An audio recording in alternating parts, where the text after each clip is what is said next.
Thank you. So welcome to this meeting of South Cambridgeshire District Council, whether you're attending remotely or in person.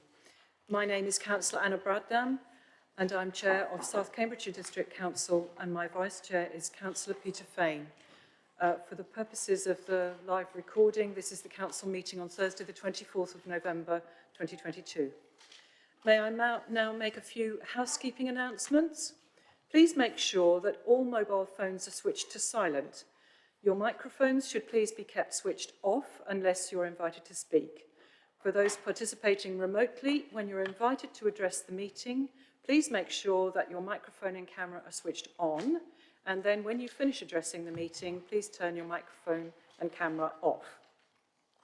Please would members who are attending remotely indicate a wish to speak through a chat message in the Teams meeting. Those present in the chamber should indicate their wish to speak by raising their hand. I'll ask the Vice Chair to note the order of speakers, both virtually and in the room. The chat facility should not be used for any other purpose except where necessary to write down a simple amendment. Complex amendments should have been shared with Democratic Services in advance of the meeting. When we move to a vote on any item and there is not clear affirmation, I will state that a recorded vote will be taken. Members in the chamber will then vote electronically, selecting for, against or abstain, and the result will be displayed. So, officers, can you confirm that the meeting is quorate? Thank you.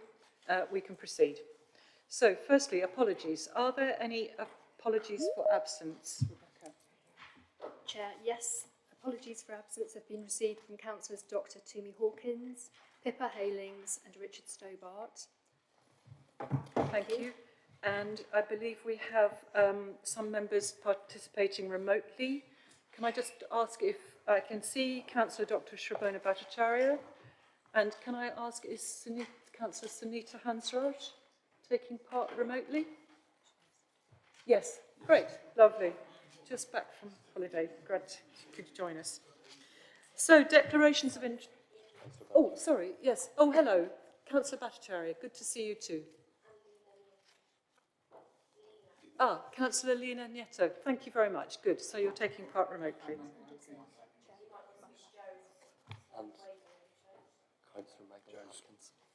I understand Councillor Michael Atkinson will be taking part remotely, is that correct? Sorry, Atkins, I do apologise. And Councillor yes, that's Bhattacharya, correct. would you like to turn your camera off, Councillor Bhattacharya?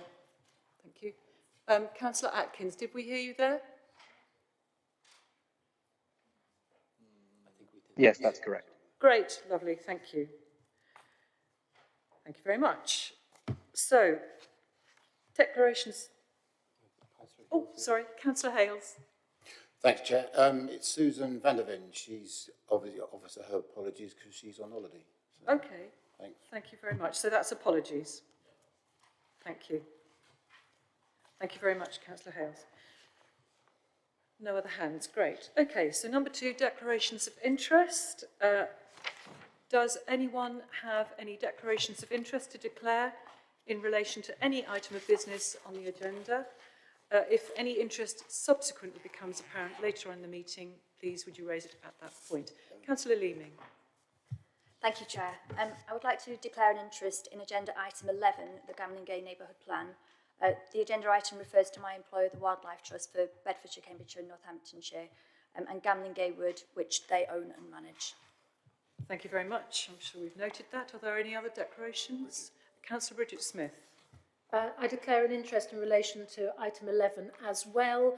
Prior to becoming leader of this council, I was employed by Gamlingay Parish Council to help support the work on the neighbourhood plan, and as a result of which I will leave the room when that item is discussed. Thank you very much. One moment.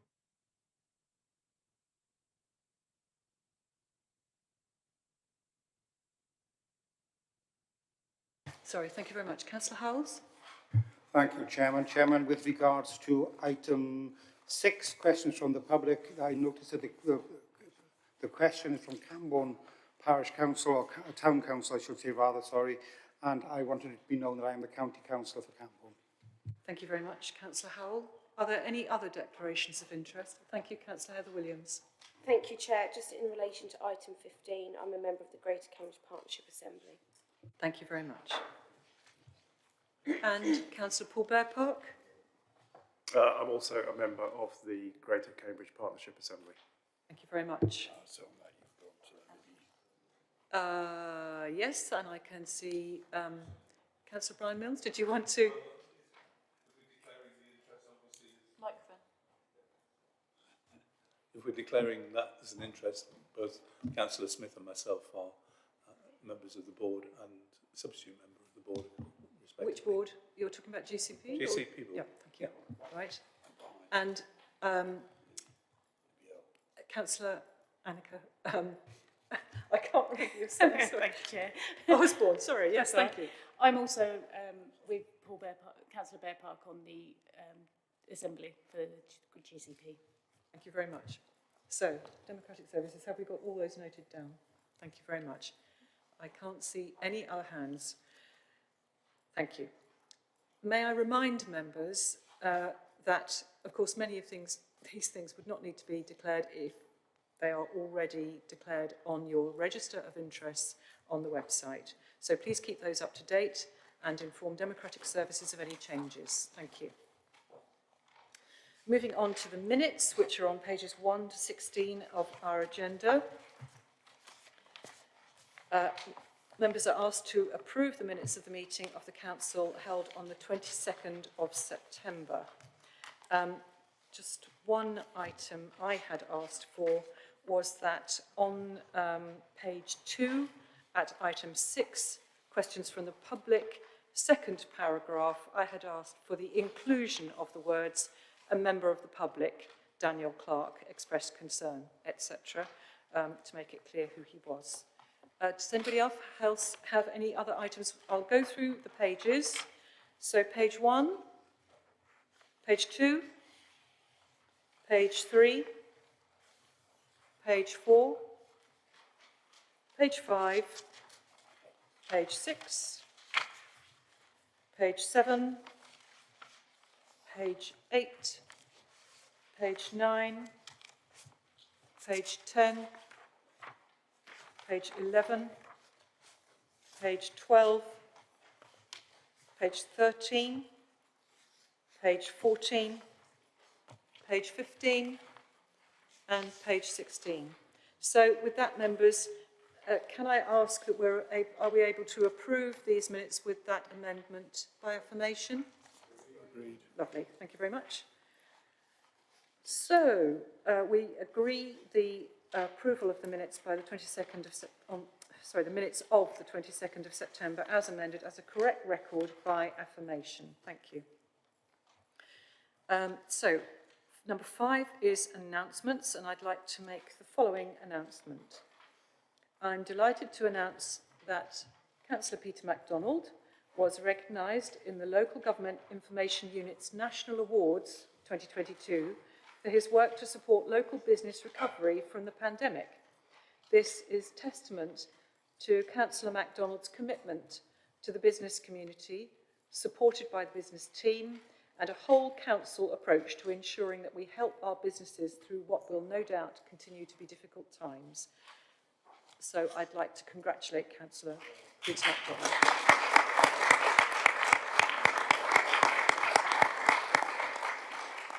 Thank you. Leader, do you wish to make any announcements? Yes, I'm afraid I've got a few. So the first announcement is to warmly welcome the 2 new members who succeeded in the recent by-election, Councillor Tom Bygott and Councillor Natalie Warren-Green.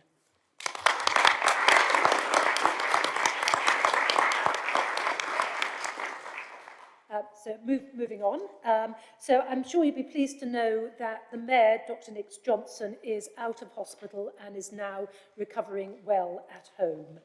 And we will hopefully see him back in harness after the new year. I had spent a nice morning at the opening of the Warm Hub in Camborne. There was a lot of press interest in this, and again, really brilliant example of the community our council and Cambridgeshire Acre working together. So that was a good way to start the day.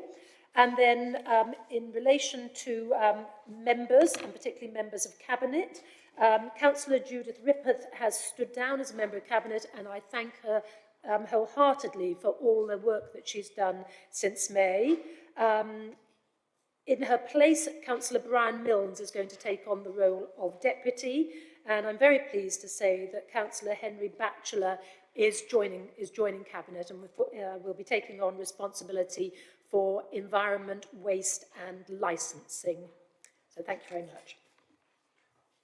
Thank you, Leader.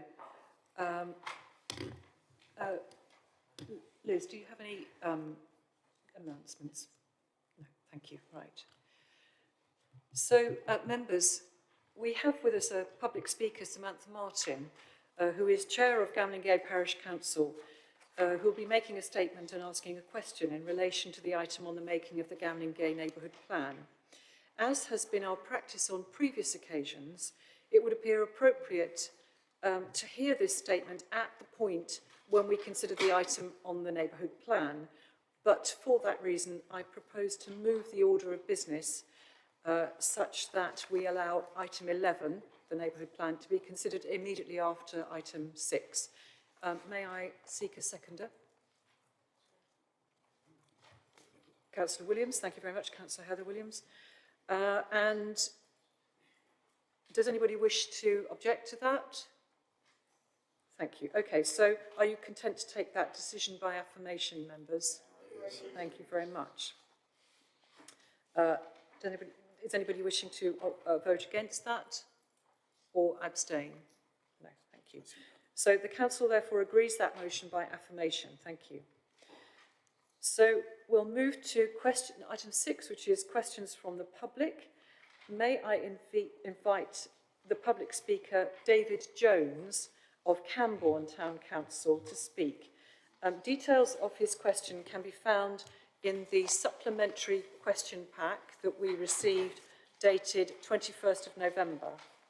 So, thank you. Councillor Jones, would you like to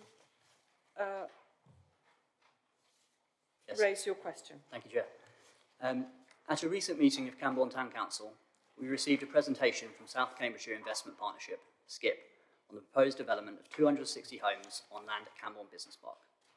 At this meeting, we were disappointed to learn that despite repeated requests from numerous local stakeholders, SKIP are not proposing to provide a road connection between the business park and West Camborne as part of their development.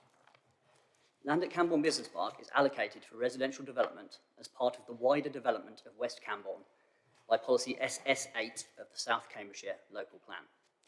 Paragraph 12G of this policy requires vehicle access through the business park and makes it clear that this access is critical to the integration of West Camborne into the wider town. In addition, paragraph 3.53 of this supporting text explains that the road access through the business park is key to the principle of allocating residential development on designated employment land, as it is considered that this will serve to better integrate West Camborne with the rest of the town. This was understood when the District Council determined MCA's outline planning application for West Camborne, as whilst land ownership constraints prevented MCA from directly delivering the link road, the Planning Permission and subsequently approved design code secure the delivery of a primary spine road up to the boundary of the business park.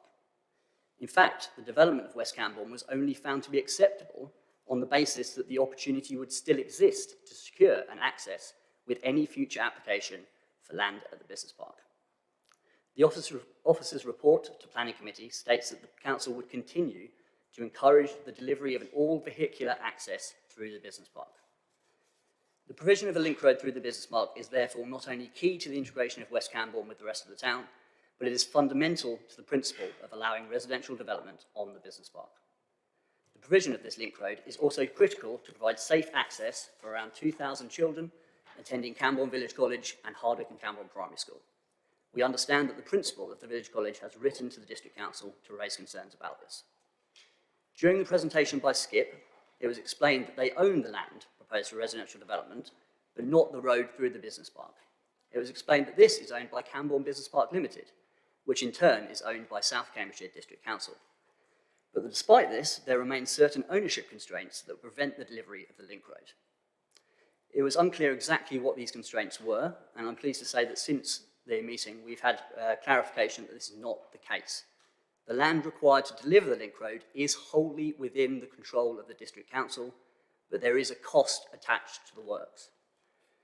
Can Councillor Smith therefore please explain to the people of Cambourne why the integration of their town and the safety of around 2,000 of their children is now considered secondary to the wish of the council to profit from its role as a developer of 260 additional houses on a green space in the centre of our town?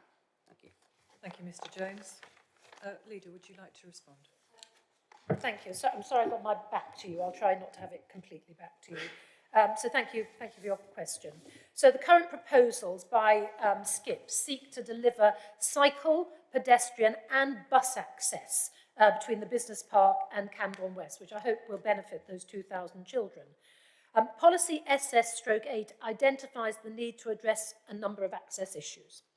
This includes, and I'm quoting, vehicular access between the business park and Cambourne West, paragraph 12G, and bus prioritisation measures, including a bus link linking through to Great Cambourne by the Cambourne Business Park, at paragraph 12H. Now, I understand that indications at the present time are that the quantum of traffic impact generated by the development by SKIP does not require access for private vehicles to be available from Cambourne West. Meanwhile, the business park site access road is not adopted, as you've referenced. Opening up this link so that it formed one of the 3 primary access points into Cambourne West would require costly physical works to rebuild and upgrade parts of the road and secure its adoption. The transport effects of the development proposed by SKIP does not require such an upgrade. The current proposals would enable the realisation of bus prioritisation measures listed in SS8 without the need to upgrade the existing road. And the cost of improving the road through the SKIP proposals would therefore need to be considered against the consequences for other infrastructure requirements set out for a development of this type. Now, these include the provision of high-quality green spaces, buildings with appropriate environmental performance, and the need for infrastructure contributions towards education, community, and health infrastructure. And as we talked at length about last time we met, our local plan policy also requires the development to deliver affordable housings at levels up to 40%, and that is an absolute priority of this council. So the council is passionate about encouraging a shift away from private car use to more sustainable modes of travel. And to achieve this means prioritising journeys, especially local journeys, by non-car travel modes, over and above the use of private car wherever possible. Otherwise, the use of the car will remain the default mode in future. And there's already appropriate transport links that will allow for private cars to travel into and out of Cambourne West, and we've gone through these at length as well. And these have been assessed at the outline application stage. So whilst it will be a matter for SKIP whether they wish to argue for delivery of such a link to be prioritised over other infrastructure contributions, given that the development's unlikely to be able to fund all the policy objectives of the plan, the prioritisation of the respective policy objectives identified in your question and those other policy directives across the local plan will ultimately be a matter for the Planning Committee to balance in due course. Thank you very much, Leader. And Councillor Jones, do you have a supplementary question? I do, please, yeah. Thank you. Do go ahead. Councillor Smith, could you please confirm if there was a discount in the land paid for the site to allow for the cost of constructing the link road to West Cambourne? And could you please confirm whether SKIP will be submitting a viability appraisal with their planning application to demonstrate the level of profit they expect to make from the site?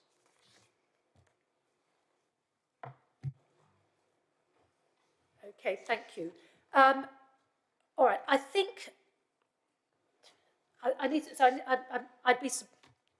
I think the best thing I can do actually is say that because there's a planning application imminent, I think I will arrange for a written response because I don't have that level of detail at my disposal. So you'll receive a written response which will appear in the minutes of this meeting. And we'll do that as quickly as we possibly can. Thank you very much. Thank you very much, Chair. And thank you, Mr. Jones. Thank you for attending the meeting and raising your questions. So we move on to item 6A, which is from Councillor Samantha Martin. This you can find on page 1 of the public questions and Northstowe Interim Community Supplement. And Councillor Martin is taking part remotely, I believe. Are you there, Councillor Martin? Do you want to turn your camera on? Thank you. You can hear us okay, obviously. Can we just check that we can... Can you hear me okay? Sorry, just one moment, please. Yeah.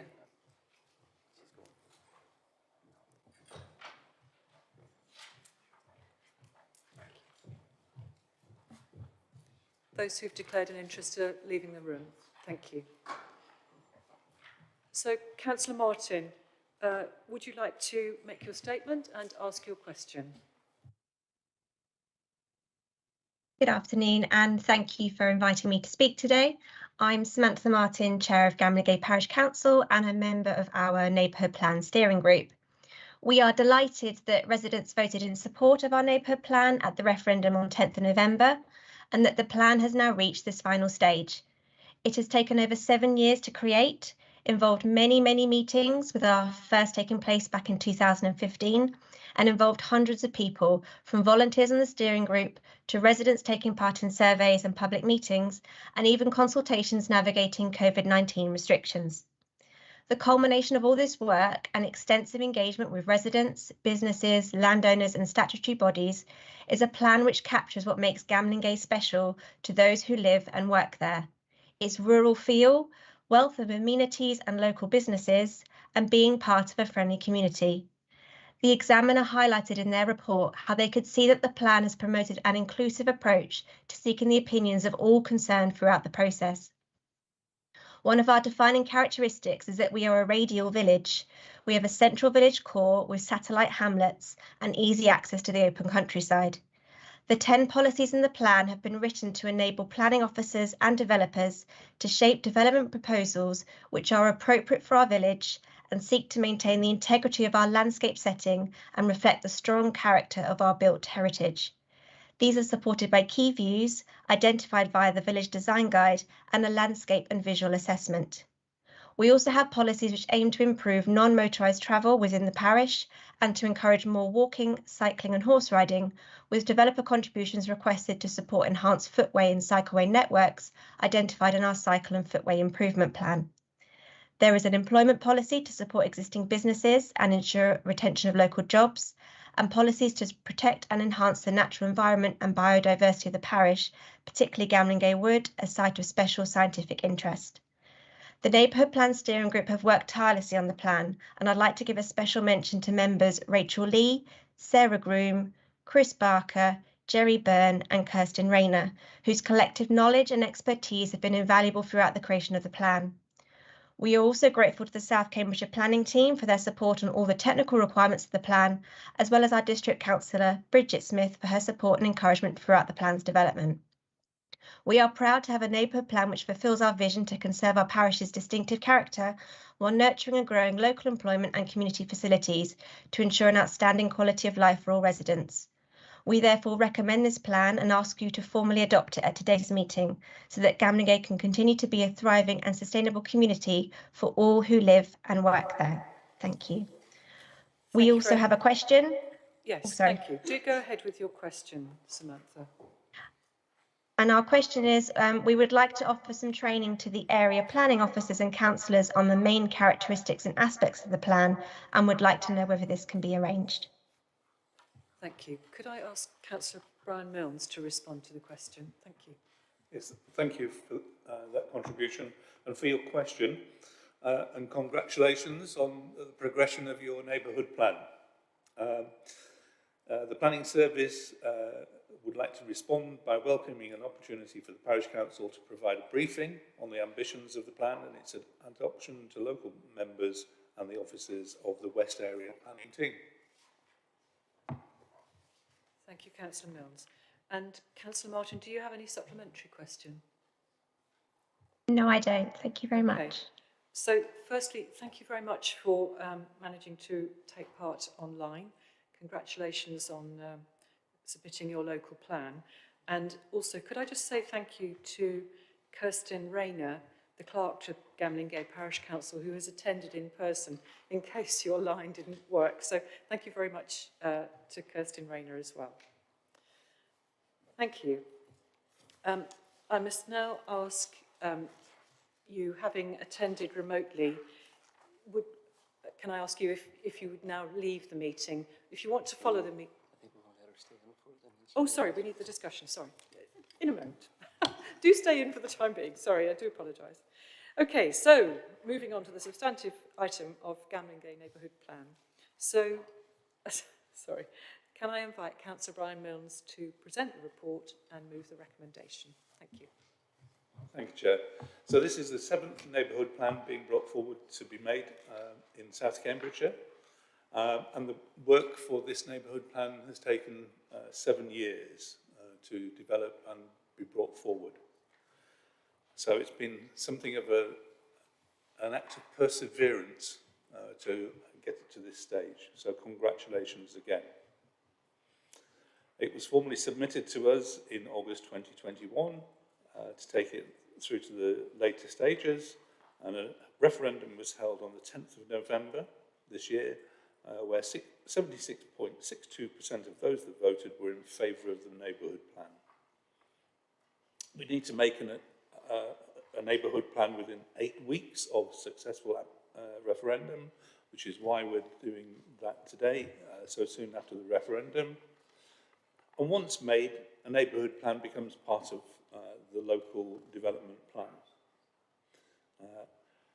I'll leave the contributions to make on the overall vision for a later statement, and I want to thank Alison Torkington until she retired in August, and latterly Jenny Nutcombe and Samantha Johnson for their contributions. I was asked by Leader Bridget, who was very closely involved in the plan as local member, to thank the following, and apologies but not really for repeating, to Kirsten Rayner, the clerk, Dr. Rachel Lee, Sarah Groom, Jackie McCready, or McKeedy, Dr.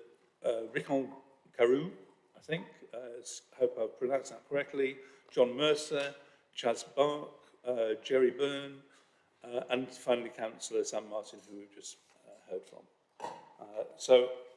I recommend the report to the Council and move the recommendation. Thank you.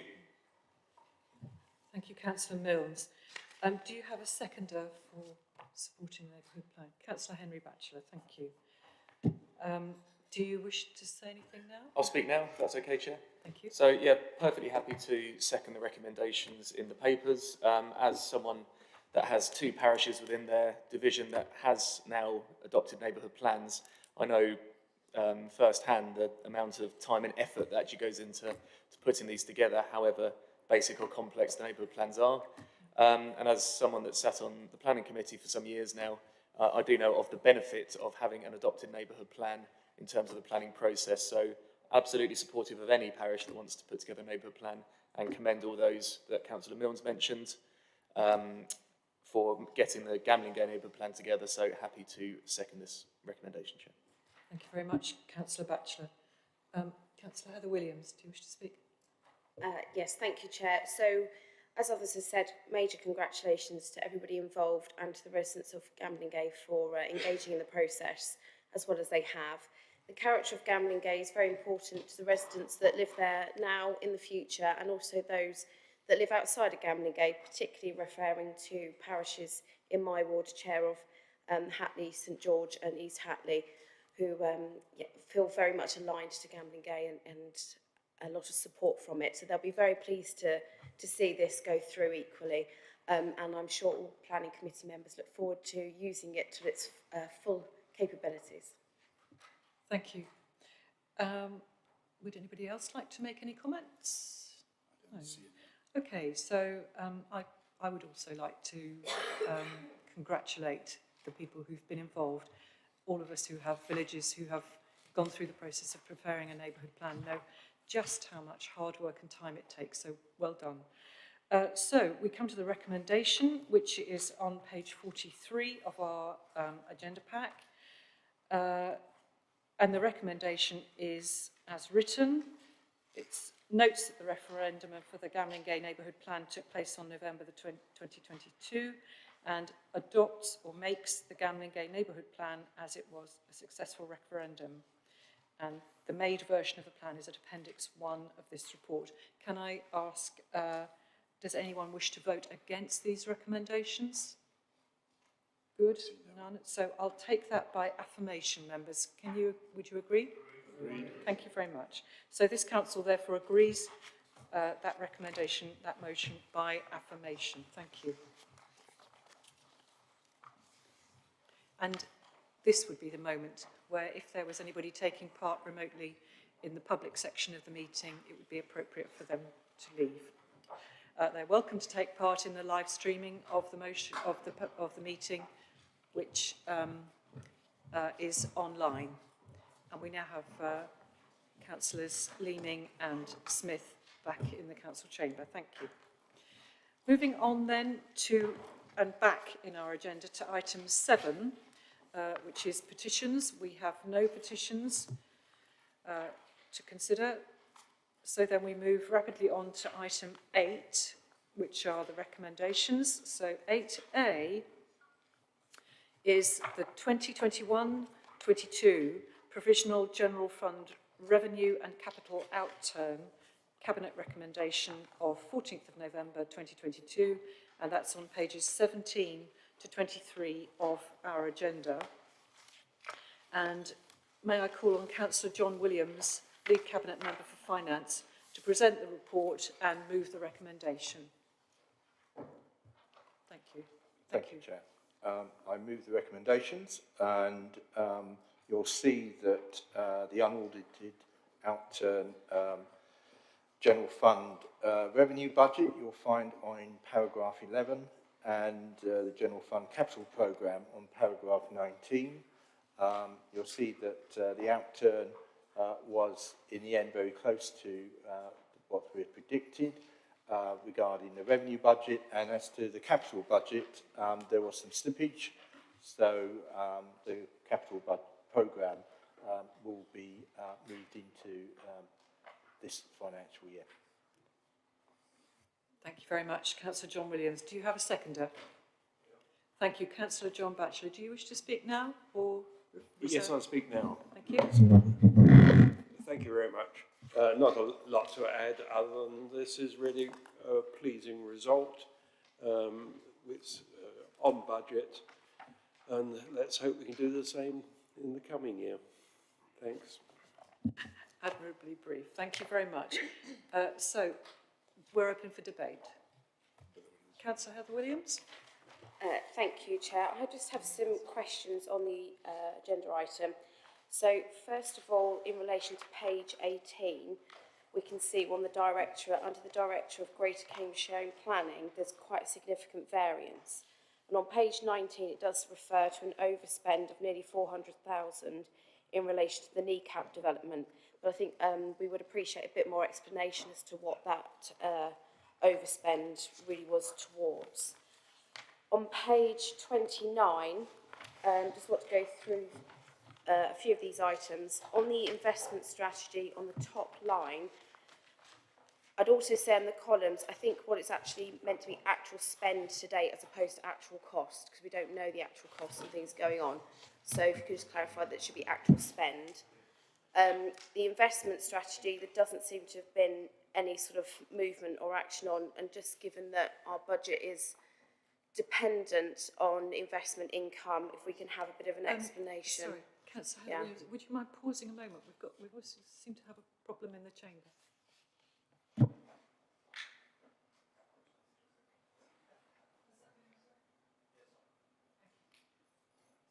Sorry to interrupt you. Thank you. Would you carry on? Thank you. Thank you, Chair. So that nothing's behind on the investment strategy, as we've not, it's just as ongoing, which I sort of mean is delayed. Then on the 270 Cambridge Science Park, we were aware of some issues, I believe, on that one around vacancies, just wondering how that's progressing. When it comes to the air quality monitoring equipment, I think that might be an error because we can't have no and yes completed within budget if it's not started. So that might be a bit of a anomaly. The street lights on the project, be good to know sort of how far. Correct as to the paragraph you're looking at or the place in the table? It's the next line, okay, Chair, which says street lights. Okay, thank you. As to sort of how far behind we are and when we could foresee that being done. On the last line, Chair, aerial photography refresh. Now, that sticks in my mind from the first budget and first one of these reports that I looked at when I first got elected. It's been going on a very long time, and I can see from page 31, it says about a legal matter. And I'm just wondering whether that legal matter is resolvable, given how long it's taken, and we're talking about 4 or 5 years. And if it's not, is it something that we should be rolling forward or sort of giving up on if we can't do it? So some clarification around that. Then on page 30, members' laptops, it says 0 actual spend. Now, I am aware that some councillors, including myself, have been given laptops. So just clarifying if that figure's correct. It may be that we're using old laptops or something that doesn't quite add up. Then, when it comes to the council business CRM system, just to note that Adele has left us, so just wondering who the officer now with that is. And then on page 32, it says about ongoing project being delayed for setbacks, pandemic and unsatisfactory build works. Was that on page 32? Yeah, Just, which project? It's the only one on there, Chair. Energy efficiency review. Oh, okay. Whether that has inevitably ended up with some more costs, or it might just be delays as opposed to costs. So they're my questions. Thank you, Chair. Thank you very much. So, Councillor John Williams, I hope you were able to note down each of those questions. Thank you, Chair. I mean, obviously, if I'd given this list beforehand, I would have had the answers, so we will have to provide a written response to those questions. But can I emphasise that this is to do with last year's. This is to do with not the current financial year, but this is the last financial year. So some of your questions seem to be related to this financial year. But nevertheless, Chair, through you, we will provide a written response to those questions. Councillor Heather Williams, would you like to? Thank you, Chair. My questions relate to the documents put in front, and I do believe are all relevant, Chair. Is there any question on here that the Lead Member for Finance can answer? Perhaps, for example, what the legal matter is, or whether the errors are errors or not, perhaps? I mean, the one that says no, and then yes. Surely you can answer that one. Which one are you referring to? Which line? Which line are you referring to, please? Page 29, air quality monitoring equipment. Okay.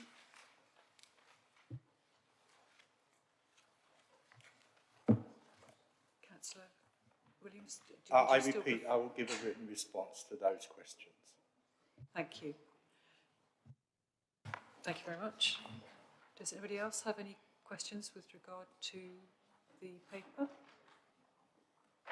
I have a question, just a brief one, and it refers to perhaps you could also give me a written response to the costs relating to the Vitrum building. I don't understand the funding allocation and then the costs, which was 0. Oh, sorry, page 29, line 3 on the table. In that the funding allocation was 10,000 and the actual costs are listed as 118,000. But perhaps you could give a response to Happy to give a written response to that. Thank you very much. Thank you. So no other, Councillor Heather Williams, yeah? I have a clarification question for yourself, Chair. Is that the process now that all questions have to be submitted in advance, or will we be able to hold Cabinet to account in these meetings? It's my understanding that you're always able to hold Cabinet to account. Whether people have the information about the precise questions is a different matter, and I think it's perfectly reasonable that they make sure that they have the data available to them properly to give you a properly informed response.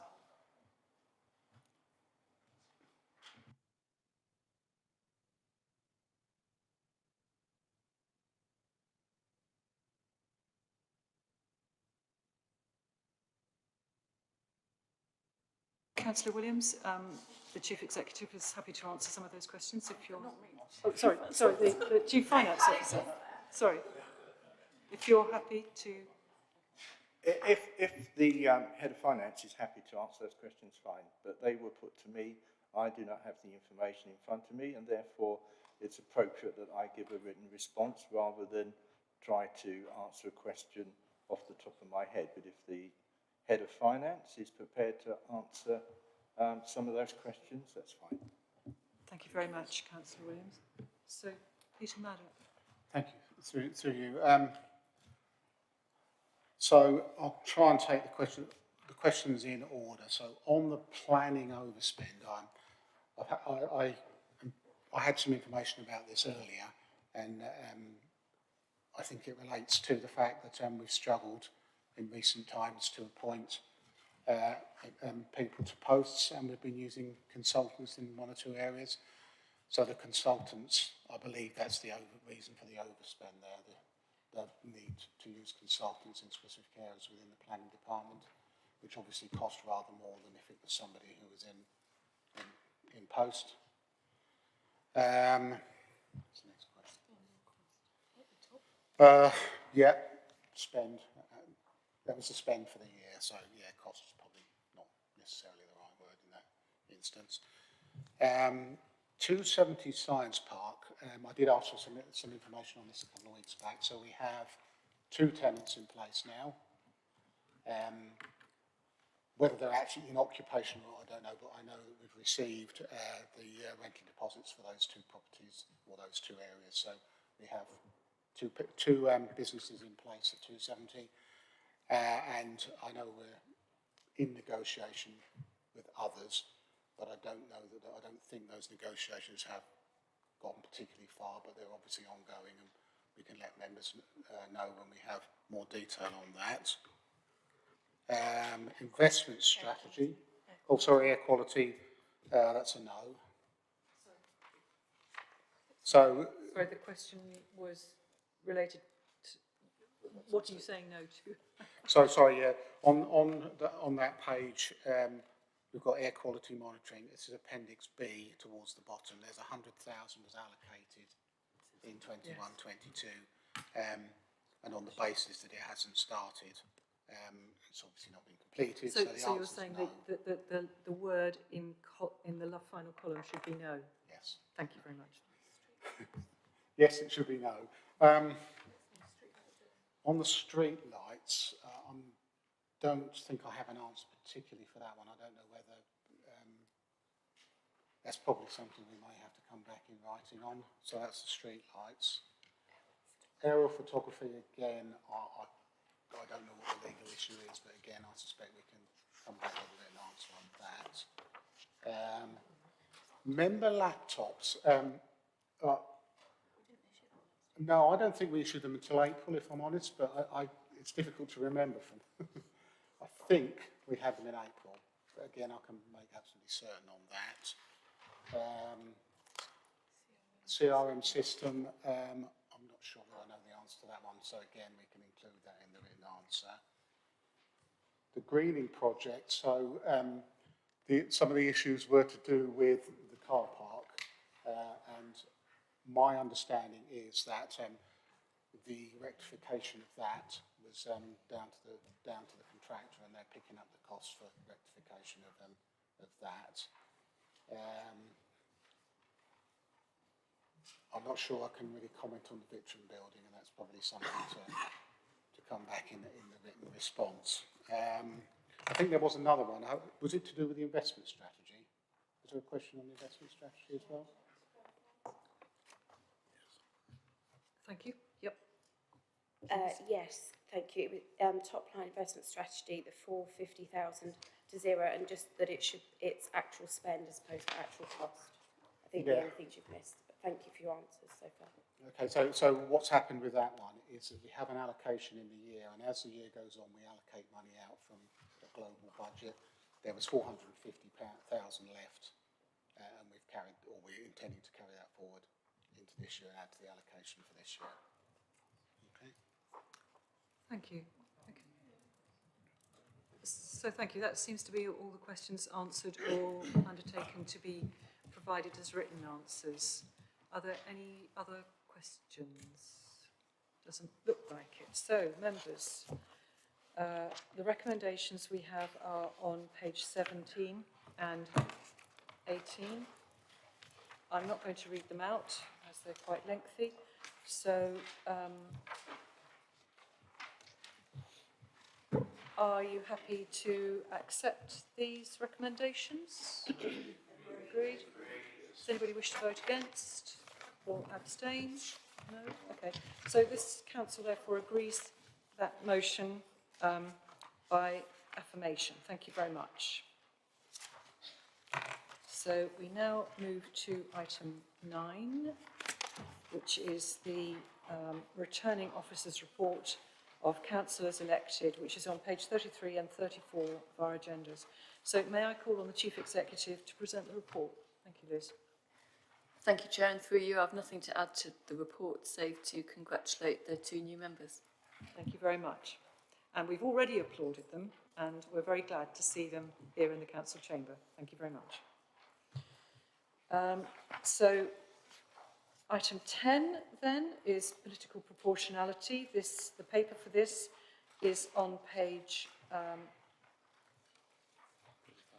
35 to 42 of the agenda. And can I call upon the Democratic Services Manager, Rebecca Dobson, to present the report, please? Thank you very much, Chair. The Longstanton by-election obviously changed the proportionality on the seats of the grouped political groups on the council, and the figures are set out in the report with reference to paragraph 15. The aggregate figure for the Liberal Democrat group is 49 seats on the 62 seats available of the ordinary committees, and the Conservative entitlement is 13 seats.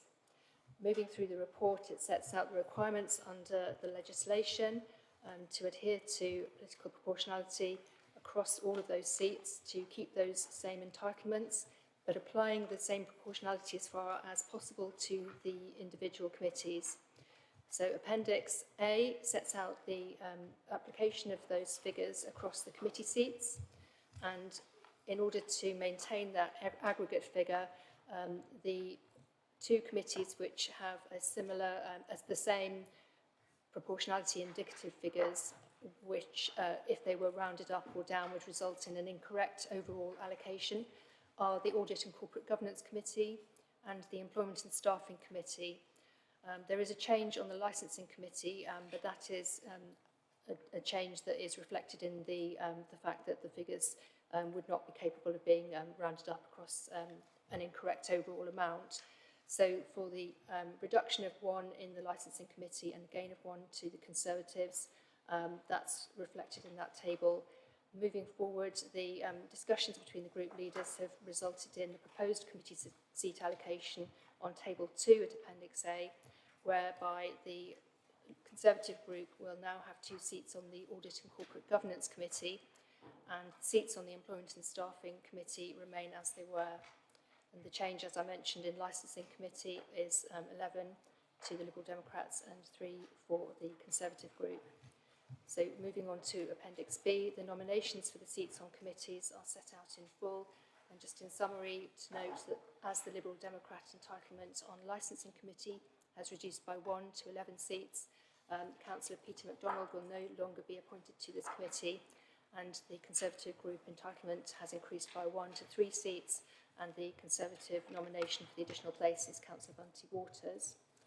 Moving through to the Audit and Corporate Governance Committee, the Liberal Democrats entitlement had been agreed to be reduced for this committee by 1 to 5 seats, and so Councillor Joe Hales has come off that committee, and the Conservative group nomination is for Councillor Mark Howell to join that committee. So the full committees are set out there, and the recommendation is as set out on the paper. Thank you. Thank you very much, Ms Dobson. So, members, are you content to take... sorry, yes, we do. I now propose the recommendations which are set out at page 35 and subsequent pages of the agenda. Chairman, can I second that proposal? Thank you very much, Councillor Fane. So, does anybody wish to discuss this? So, are you happy to take that decision by affirmation, members? Is anybody wishing to oppose or to abstain? Great, thank you. So that's, the Council agrees the motion by affirmation. Moving to item 12, not 12, we come to the report of the Independent Remuneration Panel, the Scheme of Members' Allowances for 2022-23, and that's on pages 139 to 154 of the agenda. May I call on the Chief Finance Officer to present the report, please? Peter. Thank you. The Independent Remuneration Panel met on the 19th of October and they were looking at the Scheme of Members' Allowances for this financial year 22-23 and their recommendation is included at paragraph 2. Okay. Thank you very much. So we have the recommendations which are set out at page 139 of the pack. Can I ask if we have a proposer? So Councillor Bridget Smith. Thank you. Now, I'm concerned that, to the best of my knowledge, there hasn't been much engagement between members of all parties and the panel. So I would like to propose that option D on page 141 is approved, and that is to seek further information or request the panel to undertake additional work if required. Do you have a seconder? So Councillor Brian Milnes. Do you wish to speak now? Microphone. Sorry, unless anybody else wants to make a contribution. So Councillor Heather Williams. Thank you, Chair. I appreciate that D requires seeking further information, and I would say there's been absolutely no engagement at all with ourselves. However, I do think that in the current climate and the continued second SRA, as is proposed, my inclination is to reject what's currently down. So I would be going for option B. Thank you, Chair. Thank you very much.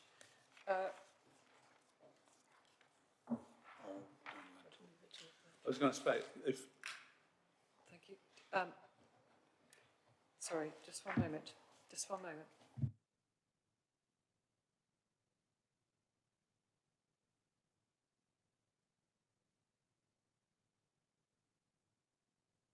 So, Councillor Lentrell, did you want to speak? Thank you, Chair. Just to echo what Councillor Williams said, I've not been engaged with on this issue as the reluctant independent, and I am completely appalled at the idea that members would be looking to increase their allowance in the current climate. If we can stop that, we should stop that. Point of clarification, please.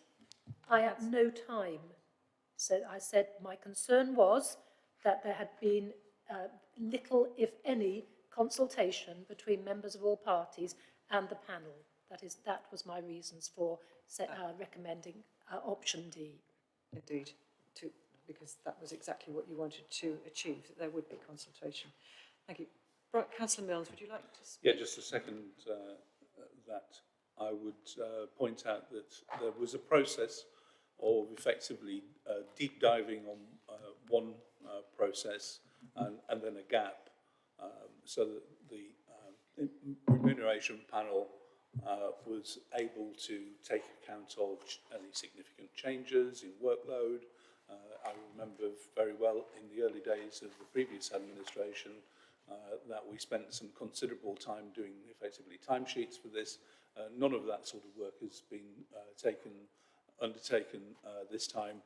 So I think absolutely no criticism of the panel, just the process I think has been deficient in that respect, and so I support this proposal to seek further information and request the panel to undertake additional work.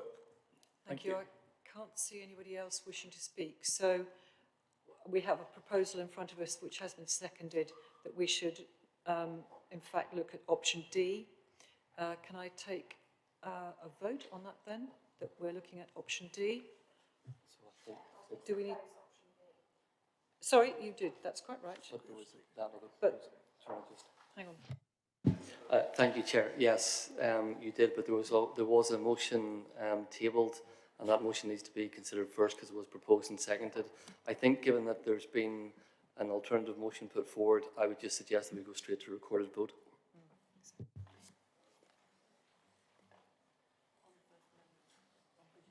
Yes. So we're going to vote on whether we wish for the amended proposal, which is to look at option D. And I'd like to ask if we're set up for a vote. If you wish to go for option D, then I would press the blue button to indicate that you're here, and press to indicate, I can't remember how to vote. press the green button if you wish to go with option D. Press the red button if you wish to do something else, against, and yellow if you wish to abstain.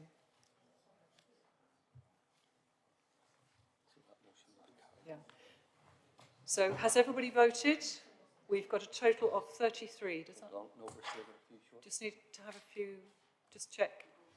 Looks as though Councillor Jeff Harvey is trying to find a microphone that works.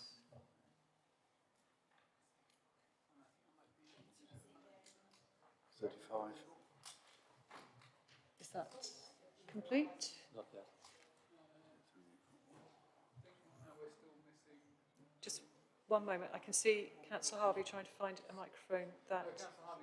Oh, he has. Okay. Has everybody voted?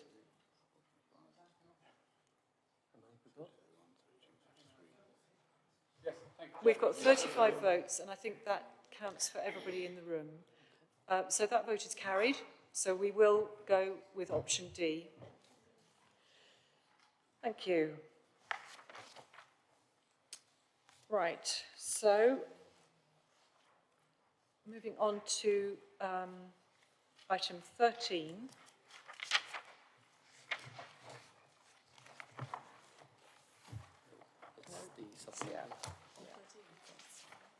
It's the supplementary. Membership committees and outside bodies. Yeah.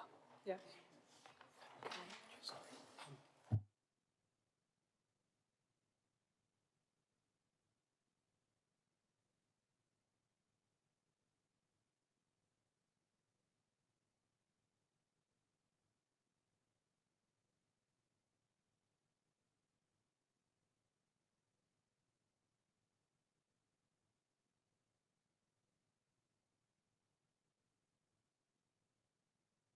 Could we just have a 5-minute break, members, just to clarify something? So it's just before 3 at the moment. Can we come back at 10 past 3, please? Thank you very much. 5 past or 10 past? How long do you need, folks? 5 minutes? Can we have a vote? I'm fine. Would you like to come? 10 minutes. 10 minutes, 10 past 3, please.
Thank you, Chair.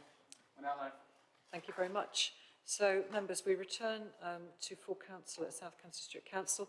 We're on item 13 of our agenda, which is membership of committees and other bodies. We have the lead sheets in our agenda pack on page Roman 2, and also the supplementary pack that came out on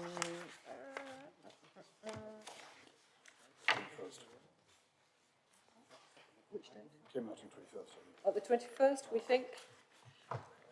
But subsequently, we have had a page tabled, but looking at it, it becomes apparent that two items on that are, we need to just need to look at again. So when we come to those, I'll alert you to them. So, firstly, the council's asked to, at Roman 1, note the appointment of councillors on committees as set out in the report on political proportionality, which we've already considered. And this report set out the membership of committees where proportionality changed, which accordingly we note at this point. Item Roman 2 was in respect of the Joint Local Planning Advisory Group.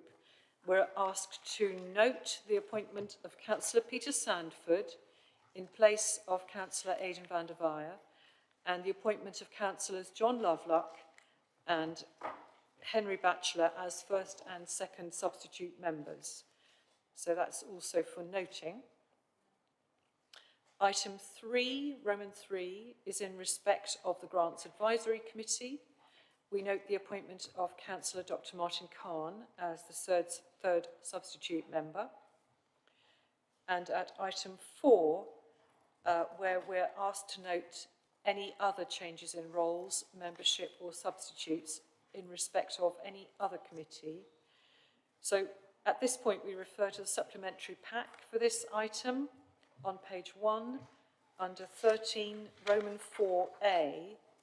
We are invited to endorse the election of Councillor Peter Fain as chair of the planning committee. So can I just note that we endorse that? No, we need a proposer in a second. We need to propose it and second it. So I believe we have a proposal from Councillor Henry Batchelor. Thank you. Yep, happy to propose Councillor Fain as Chair of Planning, as the outgoing Chair, and Councillor Fain as currently the Vice Chair.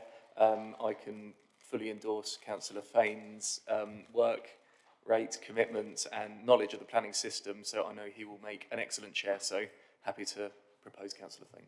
Thank you very much. And do we have a seconder for Councillor Bridget Smith? Thank you. I'm delighted to be able to second this, but I'd also like to take this opportunity to thank Councillor Henry Batchelor for the more than sterling work he's done for a long time in that chair of planning role. Thank you very much. So, members, are you happy to take that decision by affirmation? Great. Thank you. Anybody wishing to vote against that or abstain? Right. So, members, thank you. The Council therefore agrees that proposal by affirmation. Congratulations, Councillor Fain. Continuing under that same sub-number, Roman 4 of item 13, on the supplementary paper, we're invited to similarly endorse the election of Councillor Jeff Harvey as Vice Chair of the Planning Committee. And I believe, Councillor Batchelor, are you proposing that? Yep, happy to propose Councillor Harvey. In a similar vein to Councillor Fain, Councillor Harvey has been a member of the Planning Committee for some years now and is very diligent in his work, and I know will make a superb Vice Chair, so happy to propose. Thank you very much. And I believe Councillor Bridget Smith is going to second that. Thank you. Very, very pleased to second Councillor Harvey, particularly as he's so enthusiastic to do the role. It's not often people thank me for offering them roles, so that's a nice change. No pressed men here. Okay, so members, can we take that by affirmation then? Agreed, thank you. Anybody wishing to vote against or abstain? No, great. So the Council therefore agrees that proposal by affirmation, and can I congratulate Councillor Jeff Harvey. So, continuing on under this same Roman 4 of item 13 on the supplementary paper, we're invited to note the changes notified by the leader of the Liberal Democrats group's membership of the committees as set out.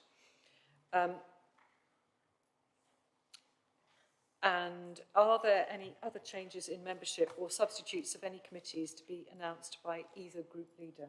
So, Councillor Heather Williams. Thank you, Chair. Before I do, though, good luck to Councillor Fane and Harvey in controlling us and planning committee. I'm sure we will not behave well for you, so good luck. And can I say this will be the first time that I'll sit on planning committee where a bachelor is not at the top table, so it's going to feel very strange. So thank you to both the bachelor boys for their time. For my own group, this substitute will be myself coming off of scrutiny and Councillor Tom Bygott going on to the scrutiny committee. Thank you very much. Thank you. So we note these changes on scrutiny. Thank you. So continuing under item 13, but moving to Roman 5, we're asked to note and where required endorse the changes to outside bodies appointments. So the supplementary paper invites us to note, and the supplementary paper is this one, and the... Yes, that's right. Yep, this is the supplementary paper on the table. It invites us to note the appointment as referred to an outside body, the Adults and Health Committee. In addition, members should have in front of them a paper tabled by the leader, that's this one, stating changes to the Liberal Democrat places on the Cambridgeshire and Peterborough Combined Authority. I just want to point out that 2 of those we're going to withdraw from this paper.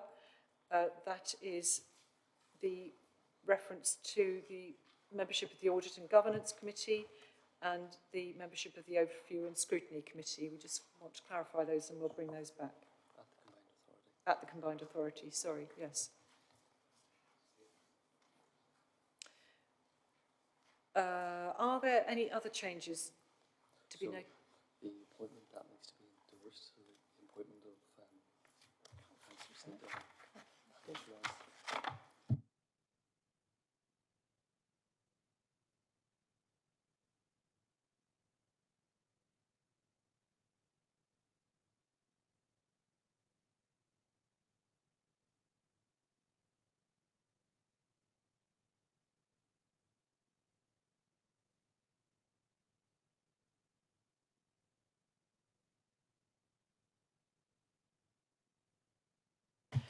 Sorry, thank you.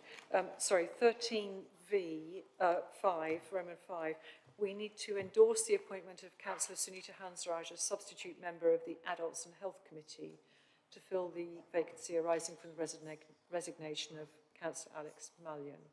So can I just ask that if we're happy to take that by affirmation? Agreed. Thank you. And does anybody wish to object or abstain? No, that's fine. Thank you. So we can endorse that by affirmation. And 13 Roman 6 is to note that the leader has appointed Councillor Brian Milnes as deputy leader and Councillor Henry Batchelor to join the cabinet. The leader will report verbally on the cabinet portfolios. Thank you. So are we happy to take those as noted? Yep. Okay. Thank you. So does the leader want to say anything? I don't know. Does the leader wish to say anything? No? Great. Thank you very much. Okay.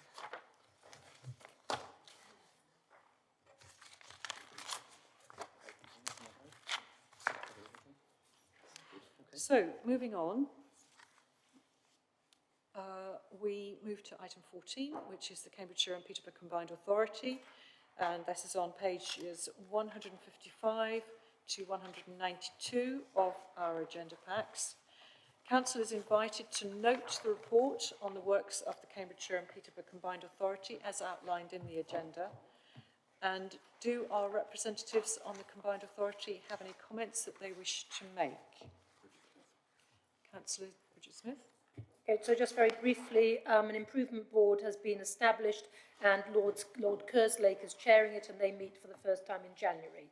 An improvement framework has already been established, is being worked through, and the chief executives of all the partner authorities are all heavily involved, which is good news. There's a senior management restructure under place. The e-scooter trial has been extended until 2024, and a certain amount, I think £50,000 was allocated to the Independent Climate Commission to identify what further work needs to be done on its delivery plan. Thank you very much. Do you have any questions, members, for our representatives? Councillor Heather Williams. Thank you, Chair. Through yourself, a couple of things. Just if the leader could express, I'm sure, the wishes of everybody across the council in wishing the Mayor well in his recovery. We often will robustly disagree, but people's health, I think we should all, make sure that we look out for each other on that front.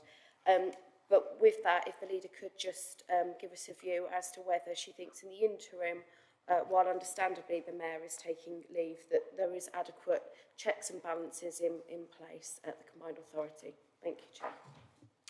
Thank you, Councillor Heather Williams. So, Councillor Bridget Smith. Thank you very much. And we have, in fact, been in contact with the Mayor this week in order to send the best wishes of everybody in this authority.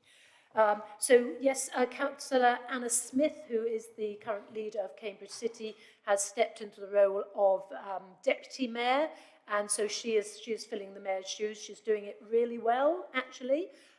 There's a big governance review underway at the moment, which I had a meeting about this week, which seems to be progressing very positively. The interim chief executive, Gordon Mitchell, is a power to be reckoned with, and I think working very, very closely with all of our chief executives, I'm feeling, reasonably confident that things are moving in the direction that we should all wish. And it'd be lovely when the Mayor's back, but it's not, his absence is not slowing progress down in any way. Thank you, Councillor Dan Lentell. Thank you, Chair. I'm sure that anyone who was taught by Anna Smith at Hills Road, as I was, would be very excited by all the things she's going to achieve in this interim period, and obviously to express best wishes to the Mayor for his full and total recovery. Thank you. Thank you very much. So, we note the report of the Cambridgeshire-Peterborough Combined Authority. Item 15 is the Greater Cambridge Partnership. The papers are on pages 193 to 200 of our agenda, and we're invited to note the report. Members, do you have any questions for our representatives on the GCP board? Councillor Heather Williams. Not a question, but just something that might intrigue people is when they read through the Assembly section, that's quite a brief summary. The minutes of the meeting are actually 60 pages. And I would encourage, actually, if you want a fair reflection of the meeting, to read the 60 pages in full. And the Chair was very pleased they didn't have to sign every page, which you can imagine at the last meeting.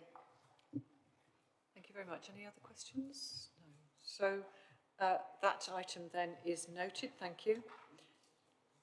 So moving on to item 16, which is the Oxford-Cambridge Regional Partnership, which is on pages 201 to 210 of our agenda. May I invite Councillor Bridget Smith to speak to this? Thank you. I think that the paper is self-explanatory.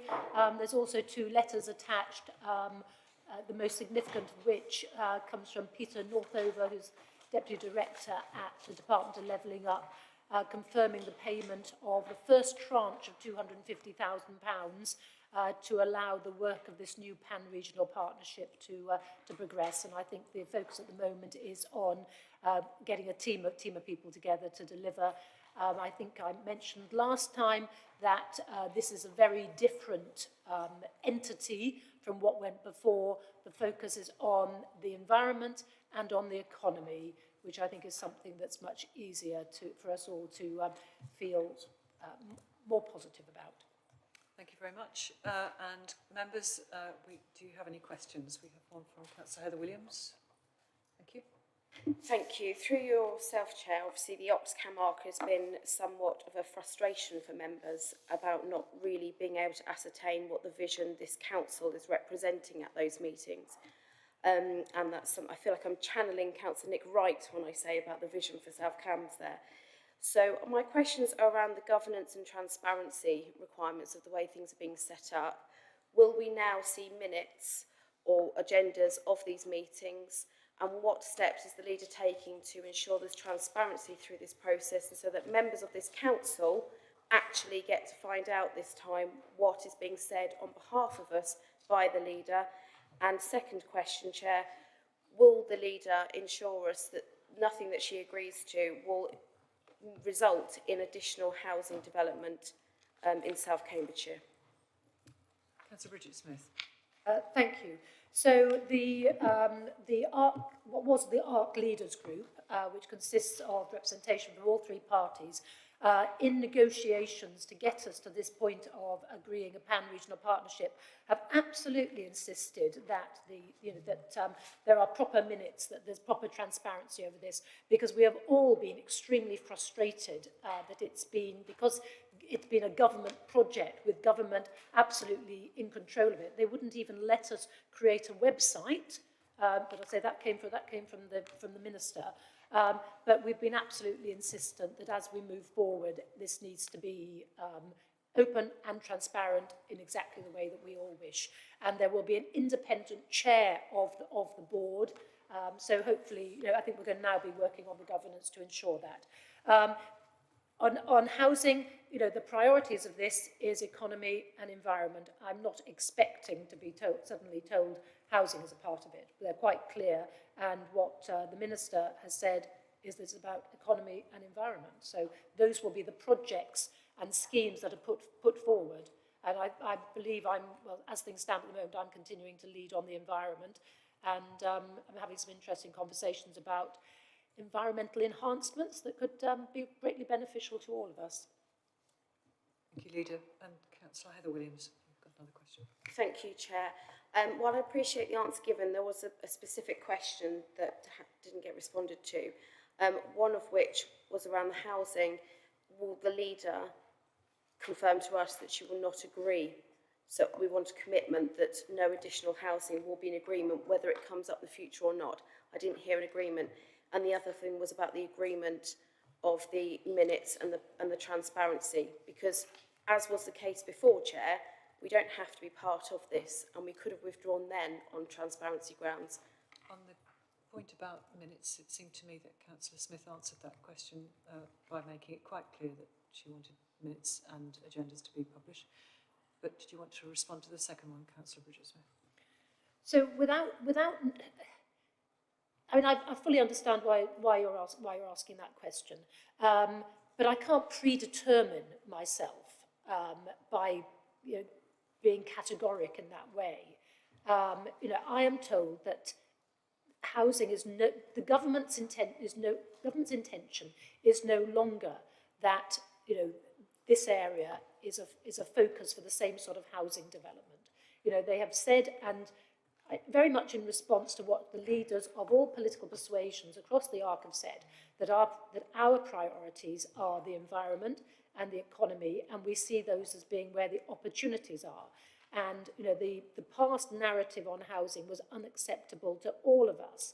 Now again, the money comes from government. This will be led it'll still be led by government in reality. And it is not my expectation that housing is going to be a feature of it. But I cannot predetermine myself until we know more. There is no reason, if this transpired into something that was not acceptable to us, then we would withdraw from it. Thank you. Okay, Councillor Heather Williams. So under a point of information, to be clear, the local councils have applied to government to continue this project. Therefore, it's not government-led. Government have agreed to allow them to carry on. But it would be incorrect to say that it's going to be a government-led project. This is something the councils wanted and applied to government to do. Thank you. It's a government-funded project. And that's quite clear from the letter that's there. It's a government-sponsored project. It's probably a better way of putting it. Thank you. Okay. Councillor Dan Lentel. Sorry, point of clarification, Chair. How do we establish as a council whether we're in favour of this Oxcam Arc development? We've not had a debate over it in my time, and I don't believe there's been one in the Liberal Democrat group. So my concern is that one person from the council is making an awful lot of policy that is going to have an awful lot of impact on an awful lot of people's lives, which isn't a particularly Liberal or Democratic thing to do. Councillor Smith. So it's not the Oxcam Arc. It's an Oxford-Cambridge pan-regional partnership. There is money and opportunity associated with it. We're not making policy. It's councils that make policy. You know, this pan-regional partnership has no powers to make policy. It has no powers to grant planning permission.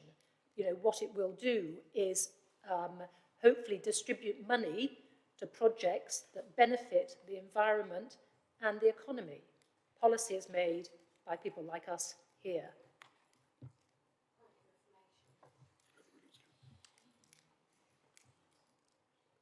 Councillor Heather Williams. Thank you. The council's policy is to pursue this partnership. That is this council's policy, I believe, as it currently stands. That could change. Do you wish to respond? So it's our view that being part of this partnership is potentially in our interests, because you know there is money that comes with the partnership. Hopefully there's money that will come and benefit South Cambridgeshire. Hopefully there are opportunities to deliver environmental and economic schemes that we would not be able to deliver by ourselves in isolation. It builds on, you know, it's essentially strengthens our arm. I should point out that the combined authority, as the growth board, is part of it. It would be very odd, you know, for us to distance ourselves from it when the combined authority is a member of it as well. Thank you. Councillor Dan Lentel, did you want to come back? Yeah, again, Chair, I just think it's better that the council has a conversation about what it wants as a council from, you know, the Oxcam Regional Partnership or whatever it's being called this week. This is a hugely controversial project. It's a hugely impactful project. It may be a series of funding grants, it may be a whole bunch of things, but we should talk about it here in full council and not have these decisions being taken by one person. Do you have a question, Councillor Daniel? Do we not, sorry, Chair, does the leader not think it would be better to have a conversation here in full council about what we're doing with this Oxcam thing? Because we haven't had one, we didn't have one when I was in the Lib Dem group, okay, and we haven't had one the here. Is there going to be consultation? Councillor Smith.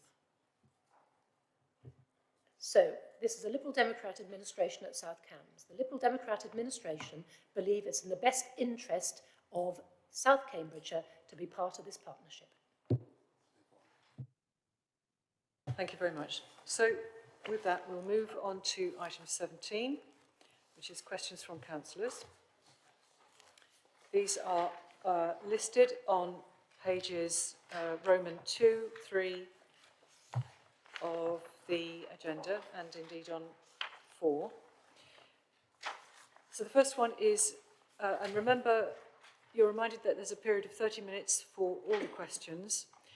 This includes those questions where notice has been provided, as set out on the agenda, and if there is still time remaining after the questions with notice have been dealt with, we'll deal with any other questions which have been notified to the Democratic Services Manager before the start of this meeting. Can I just check whether there have been any? No, there are no additional questions. Great. Okay, so firstly, 17A, question from Councillor Dan Lentel, as written on the papers. Can we take your question, Councillor Lentel? Yeah, I'm happy for it to be as read. Thank you very much. So, I believe Councillor Brian Mills is going to be Look, replying to if this. Councillor Lentil is happy for me to do so, I'll publish the full paper with workings out, all the citations and references you could possibly yearn for, and summarise them here in response so that we don't take all the time in the world. So your question, Councillor Lentil, challenges the statistics behind the claim that there is a linkage between income and car ownership. And the answer is yes. Nationally, according to the ONS, the lowest 10% of the population are much less likely to have access to a car. And in the second part of your question, you're wanting to understand if there's data about your Willingham and Over ward. And there are 4 statistical neighbourhoods known as lower super outward areas, LSOAs. And among these, the proportion of households with no car ranges from 12.8% in the most deprived LSOA in the ward to 3.9% in the least deprived area. So yes, rural communities show a link between low or no income and lower car ownership too. Finally, lower income households who run a car spend a disproportionate amount of their household income in doing so. ONS Family Expenditure Survey data shows that the families in the lowest income, 20%, spend about 16% of their income running cars, with the equivalent figure of around 12% for those on the highest incomes. So we are therefore satisfied that the data supports our contention that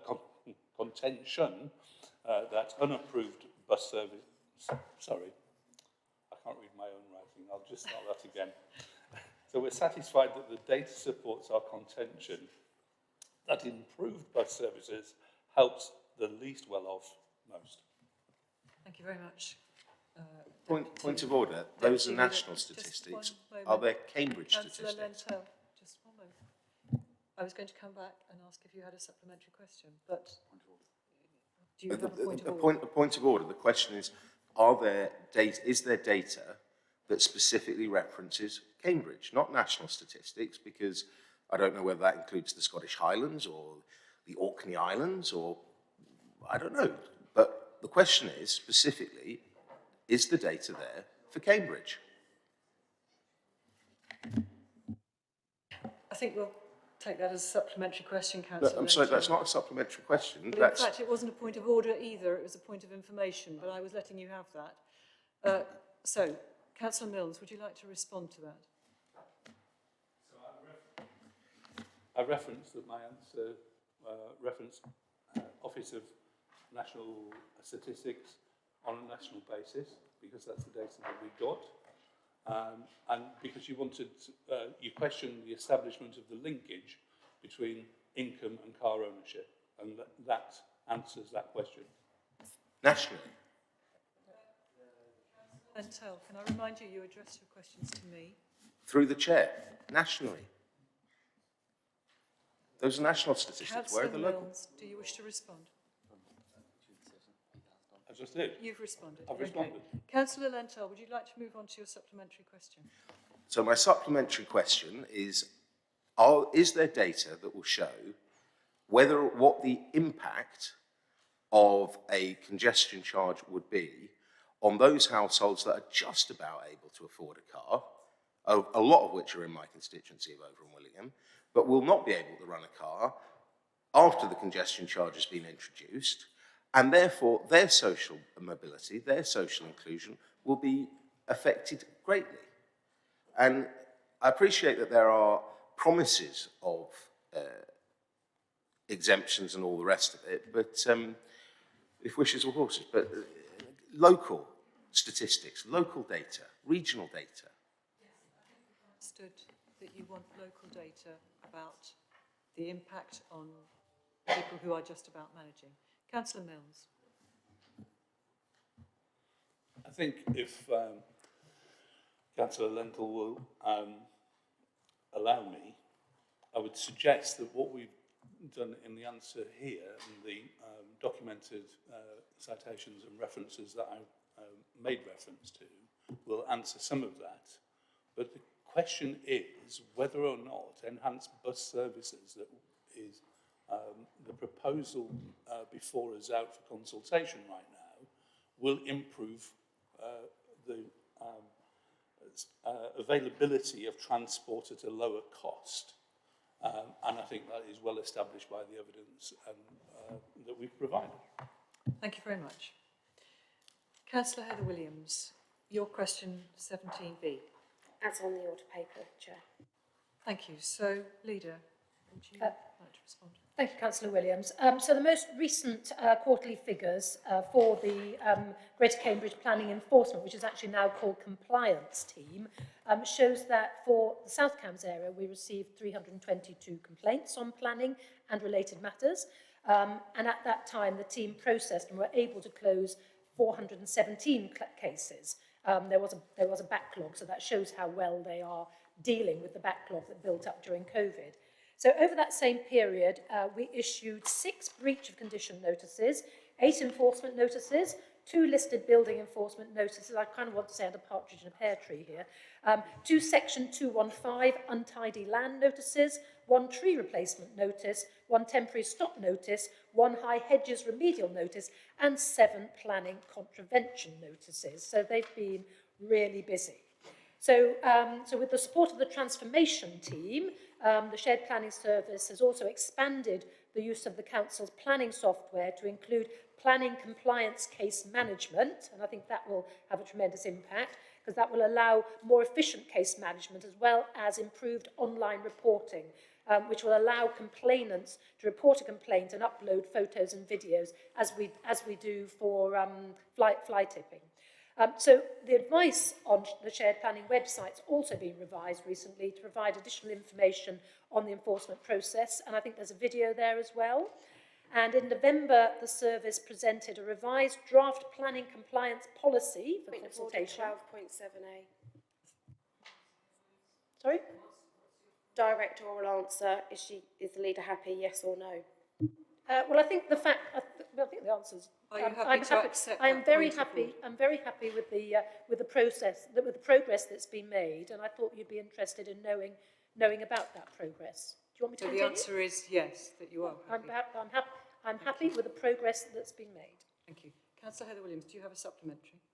I do, thank you, and thank you for the direct answer. My supplementary question is, how much has this council paid in compensation over the last 4 years for failing to enforce planning conditions and in relation to planning? There's an Ombudsman report that clearly shows that this council is offering and being forced in some cases to pay compensation for the injustice caused by the fault of this council in not enforcing planning applications. Could I have an answer to how much of taxpayers' money is being spent on compensation, please, Chair? Thank you, Councillor Heather Williams. It seems very unlikely that information would be available at the drop of a hat. If I'd had notice of that, then I would have been able to access that information. So I know you don't like getting things in writing, but I'm afraid I'm going to have to provide you the answer in writing, unless some miraculous person has it at their fingertips, which they don't. So Okay. We'll come back to you as quickly as we can on that. So, point for members, if you want to ask supplementary questions that are likely to elicit, require data, it's good to submit them at the same time as you submit your first question. Councillor Graham Combe, you've got 17C. Thank you, Chair, as on the order paper. Thank you. So, Councillor Smith. Thank you. So I'm not aware of any complaints being closed by mistake, but I also know that no process is totally infallible. And if this has happened, the complainant only has to contact us or me and point it out, and it will be reopened and the investigation completed. Thank you. Did you have a supplementary, Councillor Combe? So I am aware of some, and I'm happy to talk about that outside of the meeting. I think members of the public are particularly concerned that the council sort of stripped them of their rights to go to the Ombudsman because of the complaints not been completed or being marked complete when they're not by mistake. But I'm happy to take that outside of the meeting. Thank you. That sounds like something that needs to be... If I may respond. So we don't strip anybody of their rights to go to the Ombudsman. Of course we don't. So, but occasionally complaints reach the end of a process and they are closed even though a complainant might not agree that they should be. But there is a process and sometimes we reach the end of it and people aren't satisfied. So in these cases, our internal process has reached the limit of what it can achieve, and if the complainant remains unhappy, they have the option of making a second stage complaint or of contacting the Ombudsman as appropriate. I don't think there's any way that we can strip them of their right to do it. I'm looking at our legal officer because I don't think we can do that. No, we can't. Okay, it's a kind of, it's a right. Yeah, thank you. Point of information from Councillor Heather Williams. Thank you. So I believe the words were feel as if they've been stripped because, of course, they only have 12 months and are to appeal and go to the Ombudsman after they're dissatisfied, as you say. If they've not had a result of their initial inquiry and they go beyond that time frame, then the Ombudsman will say they're too late. And I believe that information is useful to give the leader as context. Okay, leader? So if that's the case, then I'm sorry, but I do hope that the more efficient web-based system we have, which allows for monitoring of the process now, means that people won't be able to be in ignorance of what stage their complaint has got to. So I think hopefully the process we got now mean that if these situations have arisen in the past, they won't arise again. Thank you very much. So Councillor Sue Ellington with your question at 17D. Thank you, Chairman. As on the order papers. Thank you very much. So, leader. Thank you. So it's obviously, I think it's very obvious on our website that stage 1 complaints are expected to get a response within 10 working days. Sometimes the complaints are really complicated, in which case 20 working days is deemed to be reasonable.